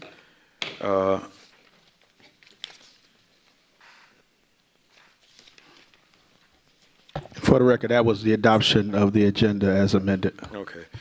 We are now at my favorite part of the meeting, where we get to hear from all of you, although there may not be that many left. Mr. Clerk, would you read the speakers and rules for public comment? Yes, sir. We do have at least one card, but I would like to read the rules into the record. Any City of South Fulton resident or business owner who wishes to address the mayor and city council and offer public comment on any item on the agenda may do so during public comment period of the meeting. Any county, state, federal elected officials should be allowed to speak regardless of city of residence. Comments shall be limited to 2 minutes per speaker. Public comments should be limited to only those items appearing on the current city council meeting agenda. The person or City of South Fulton business owner desiring to speak should rise, address the city council, and when recognized, state their name, residential or business address, the agenda item they are addressing, and the city council district in which they reside. All remarks should be addressed to the council as a whole and not to any member. Speakers may not employ obscenities or threats of violence in their comments. And speakers may not use public comments to campaign for political office either for themselves or on behalf of other candidates for the purposes of limiting political influence on city employees and encouraging orderly and efficient meetings. With that being said, I have a public comment card from Ms. Jewel Johnson and Ms. Sharon Muhammad. I don't know if I she's think still they here. both left. Oh, yep. All right. They both left. We'll go on to comments from council, beginning with District 1, Dr. Rao. Thank you, Mayor, for recognizing me. Just a couple of updates. The Southwest Arts Center is hosting 9x9, a solo exhibition featuring sculptures and drawing by Etienne Jackson on Saturday, October 12th from 1 to 3 p.m. It's a subsequent artist talk scheduled for October 19th from 1 to 3. The open studio tour is November 2nd, and exhibit runs through November 23rd. So take advantage before Thanksgiving. The Southwest Art Center is also hosting Rites, Rituals, and Resonance, a love letter to Benin. It's a photography and artifact exhibit running through October 26th. I also want to encourage citizens to consider applying for the South Fulton Police Department's Citizens Academy. If you're a South Fulton resident and want to join a team of dedicated residents to share your perspectives, please apply online. We have a couple of great events happening. One we have at Sandtown Rec Center. We have Sandtown line dancing for intermediate and advanced classes on Thursdays from 10:30 to 12:30 p.m., so come on out. We also currently have youth basketball registration open until November 1st. You can stop by Sandtown Park to register children 5 to 8 and children 9 to 14. And if you have multiple children, you get a discount. We have 10 Again aerobics with Leslie Mangum for adults and seniors on Saturdays at 10 a.m. at Sandtown Park. And last but not least, I want to encourage you to come to the Sandtown Center Presents Music in the Park on November 2nd, which we just talked about, from 5 to 8. You can bring your lawn chairs. There will be entertainment, a live DJ, along with food trucks from local restaurants. And that concludes my comments.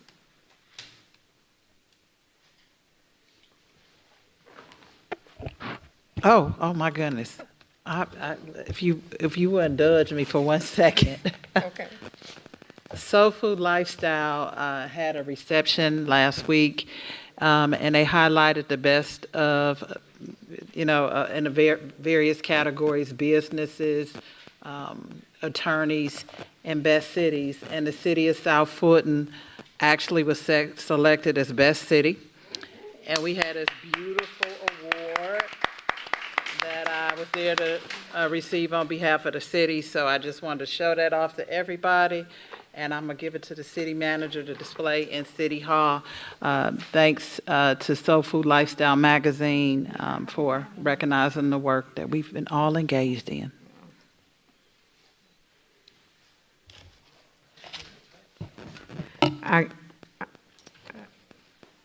You want to let me go? Sorry? I mean, the mayor's not here, so can I proceed? Oh, I'm sorry. I'm sorry. Wow. All right. Chair recognizes Councilwoman from District 2, Carmelita Gonzalez. All right. Well, first, great news. We understand that crime is down all across the city and especially in District 2. Our chief shared our latest results, and it is exciting. We have met with a lot of the HOAs and have heard their concerns about major problems regarding the streets and speeding and reckless driving.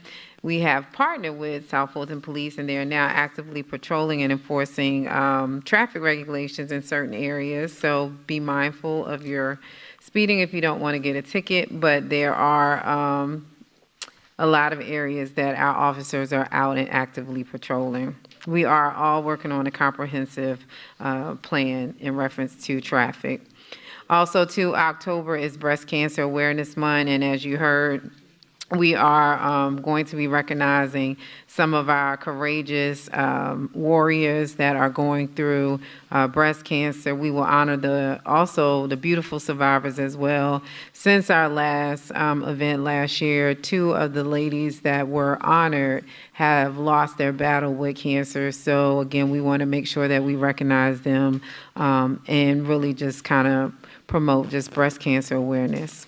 Also, too, next week, October the 12th and 13th, Wolf Creek Amphitheater will be wide open.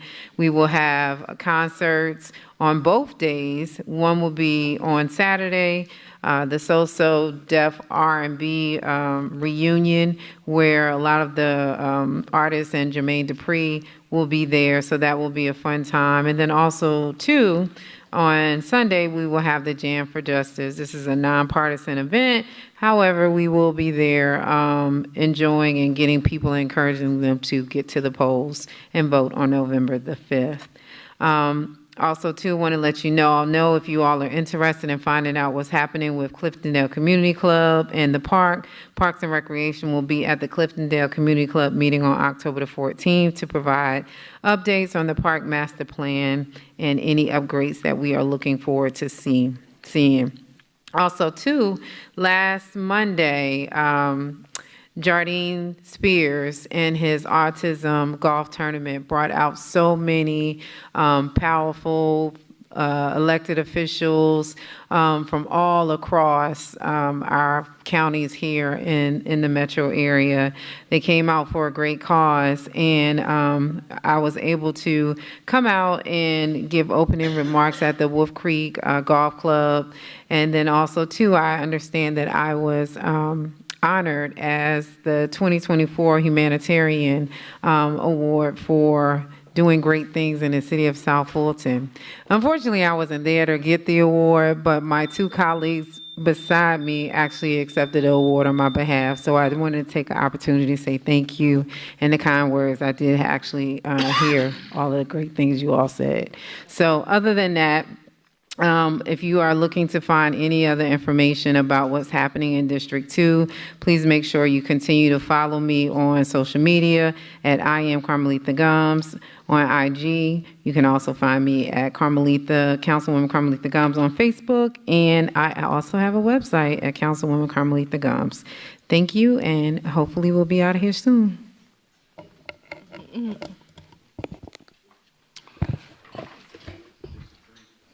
Councilman Willis. Thank you. I want to thank everybody who came out to the Every Girl Shines event on last Thursday. We had a great turnout. I am very proud of the Every Girl Shines program, youth female program. I remember when we started 2 years ago, we had more mentees than mentors. Now we have more mentors than mentees. It is really growing, and I'm proud of the work that we're doing with the young ladies in Every Girl Shines.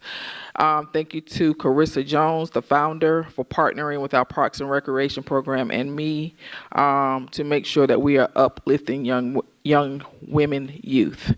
I want to also thank everybody who came out to the Yeek Fest. We had an amazing time.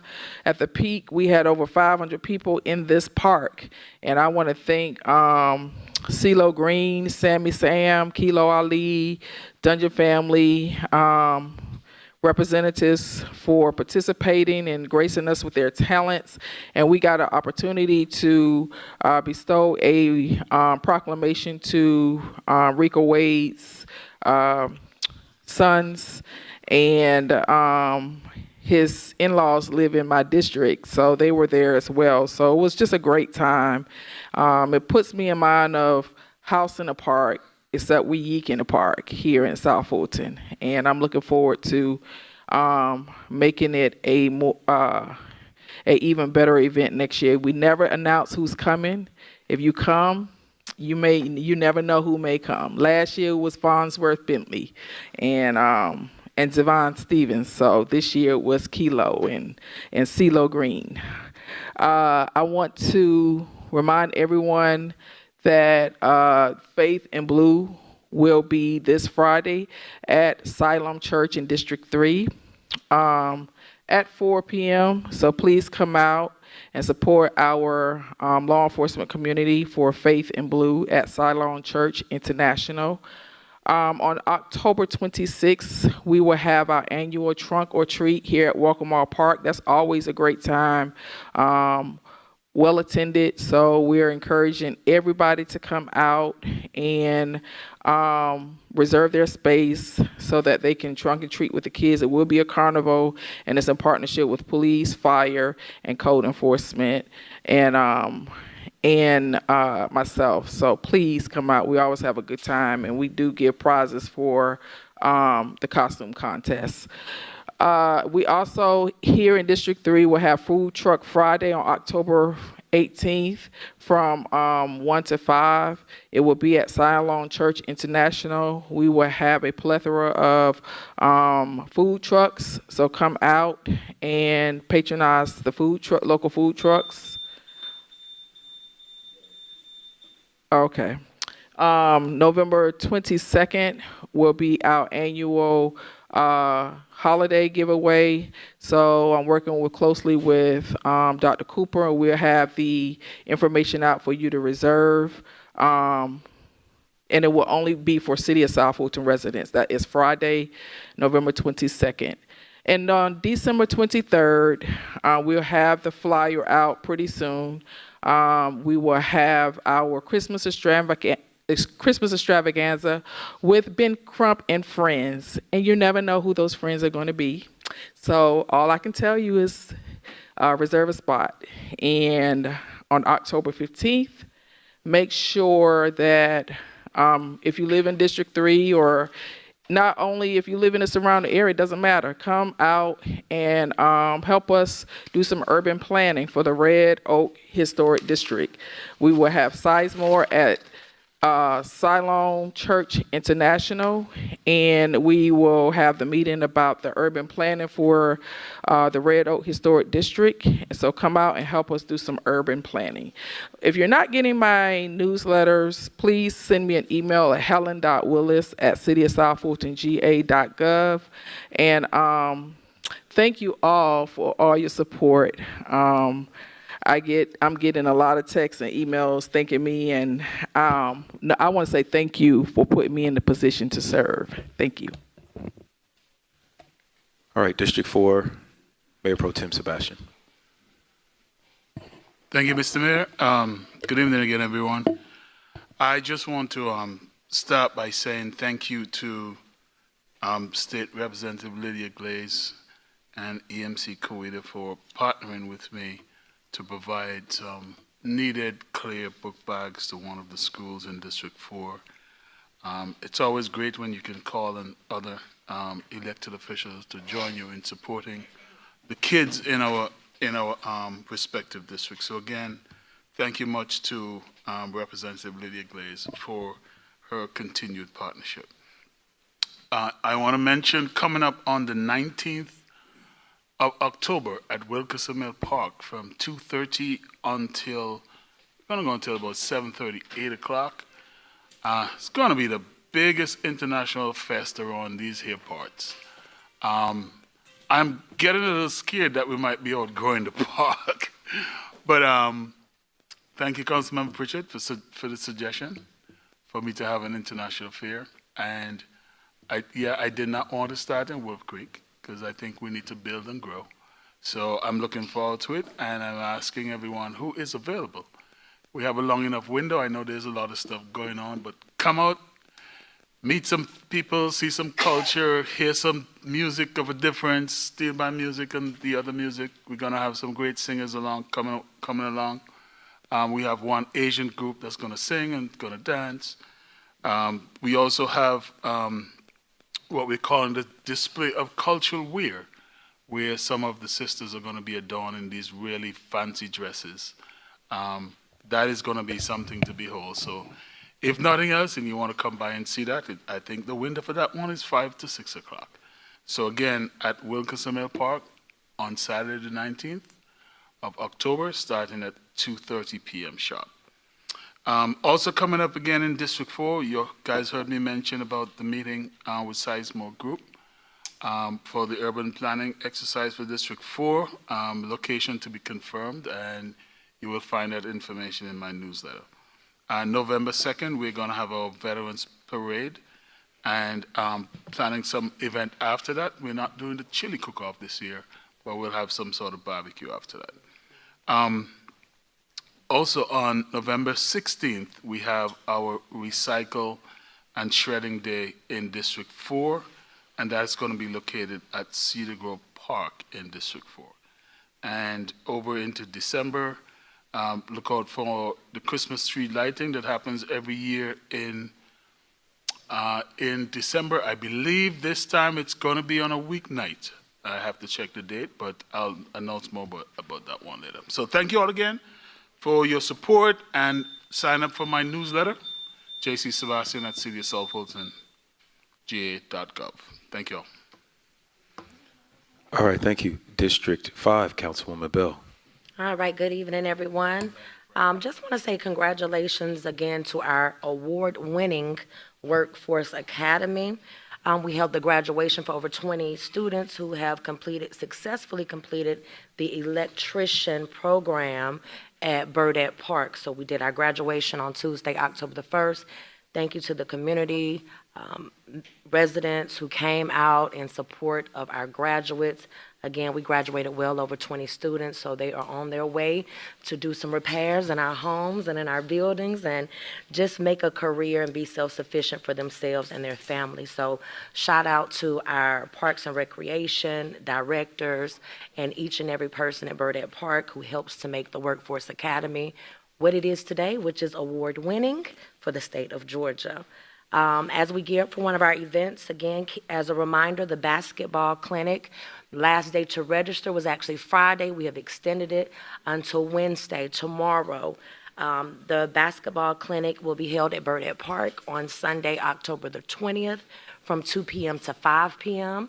And that is also sponsored by a professional basketball player who's also from the Burdette community, Mr. Jalan. So please get your children, nephews, nieces. It's for any of our young adults or youth to come on out on Sunday, October the 20th. You can reach my office. You can contact my assistant, Philip Watley, or send me an email to register.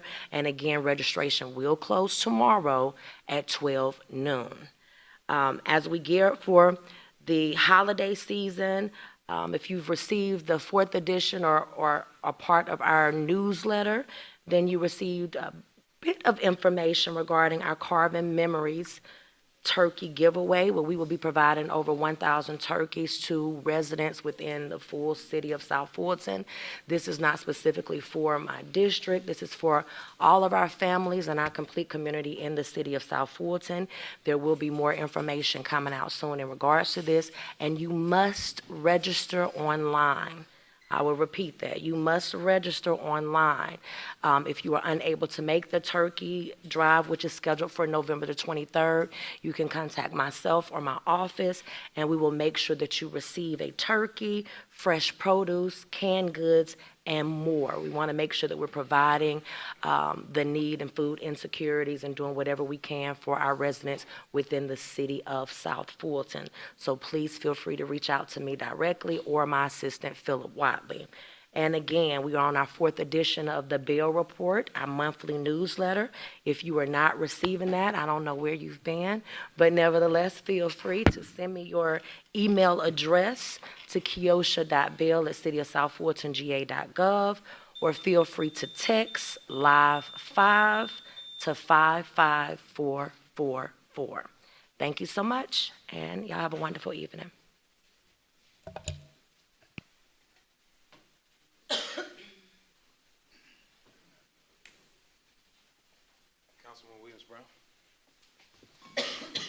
Thank you, Mayor. A few quick reminders on tomorrow is the District 6 Town Hall focused on code enforcement at Burdette Park beginning at 6 p.m. On Thursday, the 10th, is the District 567 combined community meeting with the Sizemore group. And then on Saturday will be the District 6 Senior Resource Fair. Again, this will be at Burdette, and rounding out the month on October 26th will be the District 6 monthly food giveaway at Creel Park beginning at 10 a.m. Please do, if you're coming to that, try to get there early. We usually have all the food given away by 1, so you want to get there before we run out because it is first come, first serve. I yield. All right, Councilman Pritchett. Thank you. I'd like to thank the staff, especially Dr. Cooper, for helping us to organize and put on an amazing Azúcar Music Fest at Wolf Creek Amphitheater. This is our 2nd year of celebration, and people came from everywhere, and people had an amazing time. And we also had, for the first time, Afro legends that came all the way from the country of Colombia to perform. And it was an amazing time of culture and fun, and we look forward to doing it again next year. Also, I would like to say that I'd like to thank the Old National District for a successful year of a farmers market that they put on at the Tri-County Plaza. Last Saturday was the last farmers market for the year, even though I'm trying to convince them to do it a little longer with the weather permitting. And this Saturday was particularly interesting because we had Shock Fitness, which is in District 7, bring out all these cycles in the middle of the farmers market, and it was just incredible energy. It was just amazing synergy. So you also have to check out Shock Fitness, which is in the Tri-County Plaza as well. But we also had a surprise visit. It was a surprise to me. The first time I believe that Slutty Vegan has come to Old National. So that the second time, well, it was good. It was good. Okay. Okay. Well, we were glad that they came by again. So stay tuned. We also, for District 7, as we mentioned a few minutes ago, we will be having a town hall meeting that I will announce the location tomorrow, but this is a public safety town hall based on some incidents that's been happening in the Oakley Industrial Corridor, and the purpose of this meeting is to let the residents know what's going on in the community, and also to be able to talk about best practices, how communities can be involved in the continued safety in their area. So we will be doing that on October the 15th at 7 p.m. And then we will also have a town hall meeting virtually on October 17th to discuss some of the community improvements that we have coming up with Department of Transportation. This is particularly to address some of the concerns of the citizens in the Oakley Township subdivision, some of the misinformation, some concerns, and some great news on some upcoming development and projects that we have coming. So I will also be putting that information out on social media, my social media, Nextdoor, everywhere. And thanks again. All right, circling back first to Mayor Pro Tem Sebastian. Thank you, Mr. Mayor. We not just celebrate our sisters on council, we also celebrate our men here. And I understand our mayor recently celebrated his 35th birthday. That's it. Just want to wish him, I don't know how many times he has counted to 35, but just want to wish him from all of us a very happy birthday, or at least a birthday week. And I hope you enjoyed it. I am not going to sing. You know, I don't sing to guys, I sing to females. But again, happy birthday. Thank you. Thank you. And circling back to Councilwoman Williams-Brown. Yes. I neglected to thank the Foundation of Miracles. As you know, District 6 has adopted Love T. Nolan Elementary School, formally adopted them, and they stepped up with donations of school supplies for the students at Love T. Nolan. Certainly, if there's anybody else in the community that would like to pitch in and help support students at Love T. Nolan, because they did have to absorb all of the students from Bethune, and they now have close to 800 students at Love T. Nolan. So, you know, the principal and the teachers are taking donations from anybody who has them to give. But certainly, thank you, Foundation of Miracles, for supporting the students at Love T. Nolan.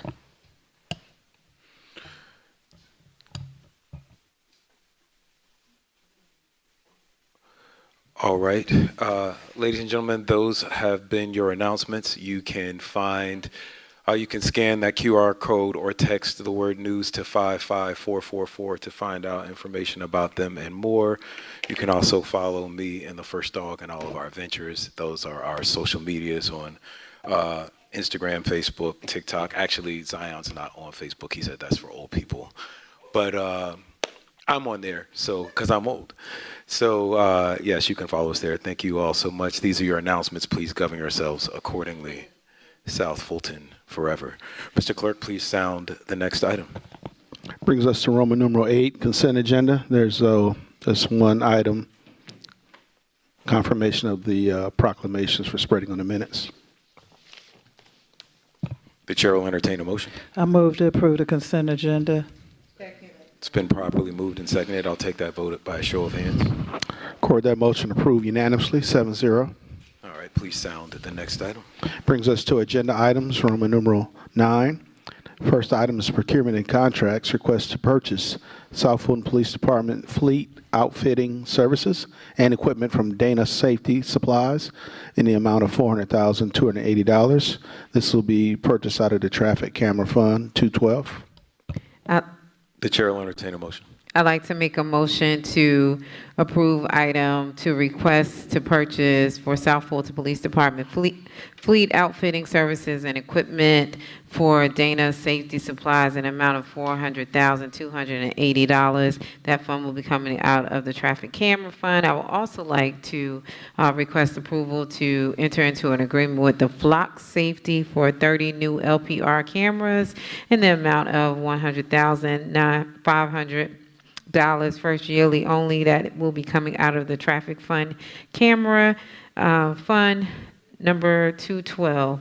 Also, under Public Safety, I would like to move forward with the approval of the second read and request approval of an ordinance to amend Chapter 4, Public Conduct in the Parks, Title 11.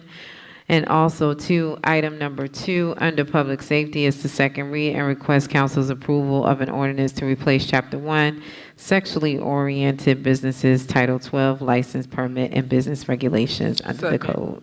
Second.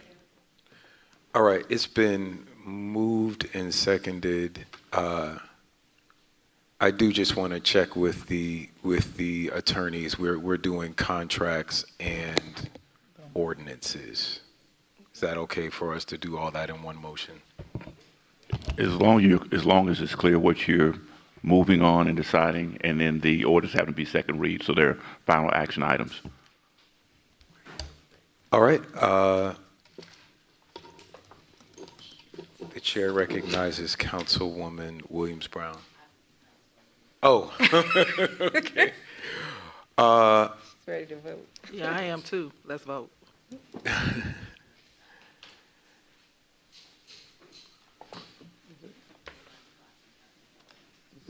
All right, I'll entertain this motion by a show of hands.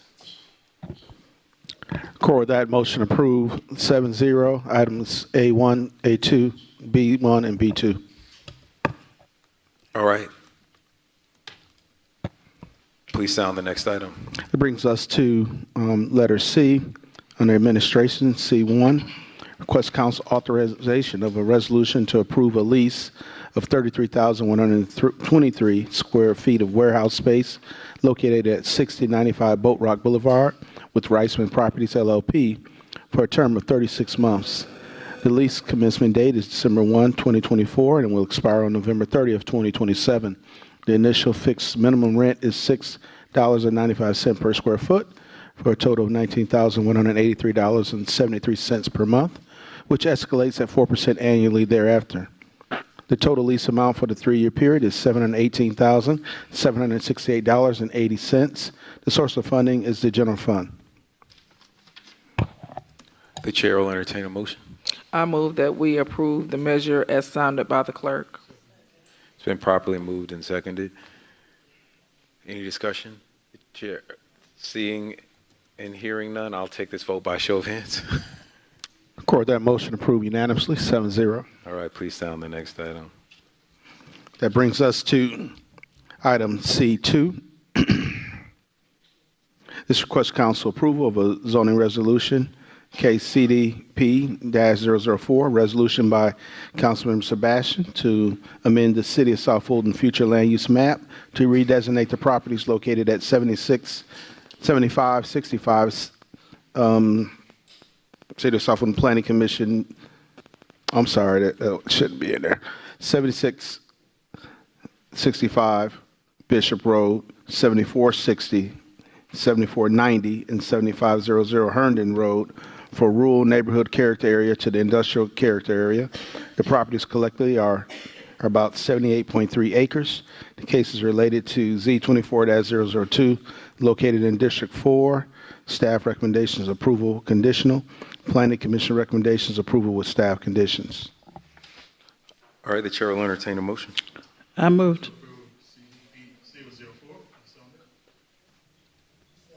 It's been properly moved and seconded. Any discussion? Seeing and hearing none, I'll take this vote by a show of hands. Court, that motion approved unanimously, 7-0. All right, please sound the next item. That actually brings us to our add-on items under C3, I guess. We have special approval of special events. We have 6 events as sounded during the approval of the council agenda. All right, Yeah, District 2, District 1 and 2, District 7 had 2, District 1 had 1, and District 7 had a confirmation of an in-kind donation. All right, the chair will entertain a motion. Move that we approve the measures as sounded by the clerk. All right, it's been properly moved and seconded. Any discussion? Seeing and hearing none, I'll take this vote by a show of hands. Court, that motion approved unanimously, 7-0. All right, please sound the first reads. You want me to read all of them? Do you have to read all of them? Can you just give us a bullet point? I think I have to, yeah. Yeah, okay, well then, do what you must. So we're at letter D. These are all first read ordinances. The first one, first read an ordinance to replace Title 16 alcoholic beverages of the Code of Ordinances, City of South Fulton, Georgia, in its entirety. The second is first read zoning ordinance Z24-018, application by Janahar Chowdhury, care of Battle Law, requesting a rezoning from AG1 to CUP to develop 84 single-family detached homes at 3665 Union Road on 28.16 acres of land.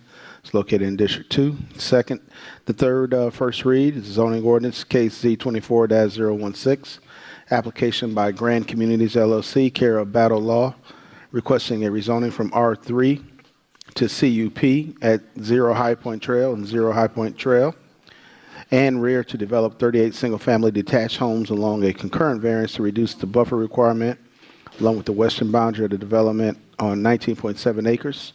It's located in Council District 2.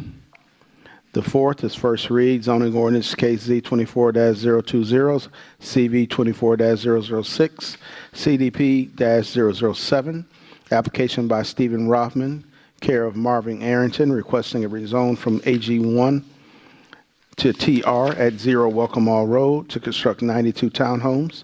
The applicant is also seeking a concurrent variance for grading zoning buffer and improvement setback. In addition, a CDP amendment to the future land use map is submitted concurrently on 10.47 acres of land. That's a resolution by Councilmember Willis to amend City of South Fulton future land use map to redesignate the property located at 0 Welcome All Road from suburban neighborhood 1 character area to suburban neighborhood 2 character area. Fifth first read zoning ordinance KZ 24-019, CV 24-005, application by Danny Blumenthal, care of J. Christ Cole, requesting a rezoning from AG1 to CUP at 0 and 5070 Derrick Road to develop 327 single-family homes. The applicant is also seeking a concurrent variance to reduce the required buffers along the South Fulton Parkway and adjacent parcels with the City of Union City on 82.43 acres of land. This is located in District 4. And then the last... Point of order. Point of order. The chair recognizes Councilwoman Willis for your point of order. I just want us to be done. When he's finished, we're done. I just want him to correct the record for the first read zoning ordinance case Z24016, Remember, the applicant withdrew that because of the community not being in support of it. Right. So I just want him to strike that from the record. Thank you.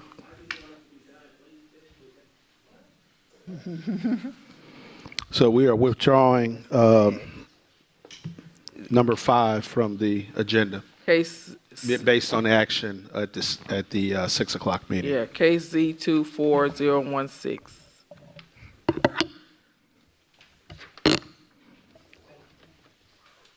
Thank you. You can continue, Mr. Clerk. And the last one is a first read. This is an add-on item, first read. Request council approval of TA 24-002, an ordinance to amend the City of South Fulton zoning ordinance as amended for the purpose of adding regulations related to commercial parking. This is sponsored by Mayor Pro Tem Sebastian. I will entertain a motion. I'm sorry, these are just first reads. All right, so we have, and that was our final item on the agenda. I would just like to point out that even with an hour and a half special hearing with a judge, we are still out at 9 o'clock. Give yourselves a round of applause. And I will entertain a motion to adjourn. I move to adjourn. So that means we would have. It's been properly moved and seconded. Let's take this vote online. I'll do a show of hands. I'll do a show of hands. I record that motion approved unanimously. We adjourned at 9:12 p.m. And he said,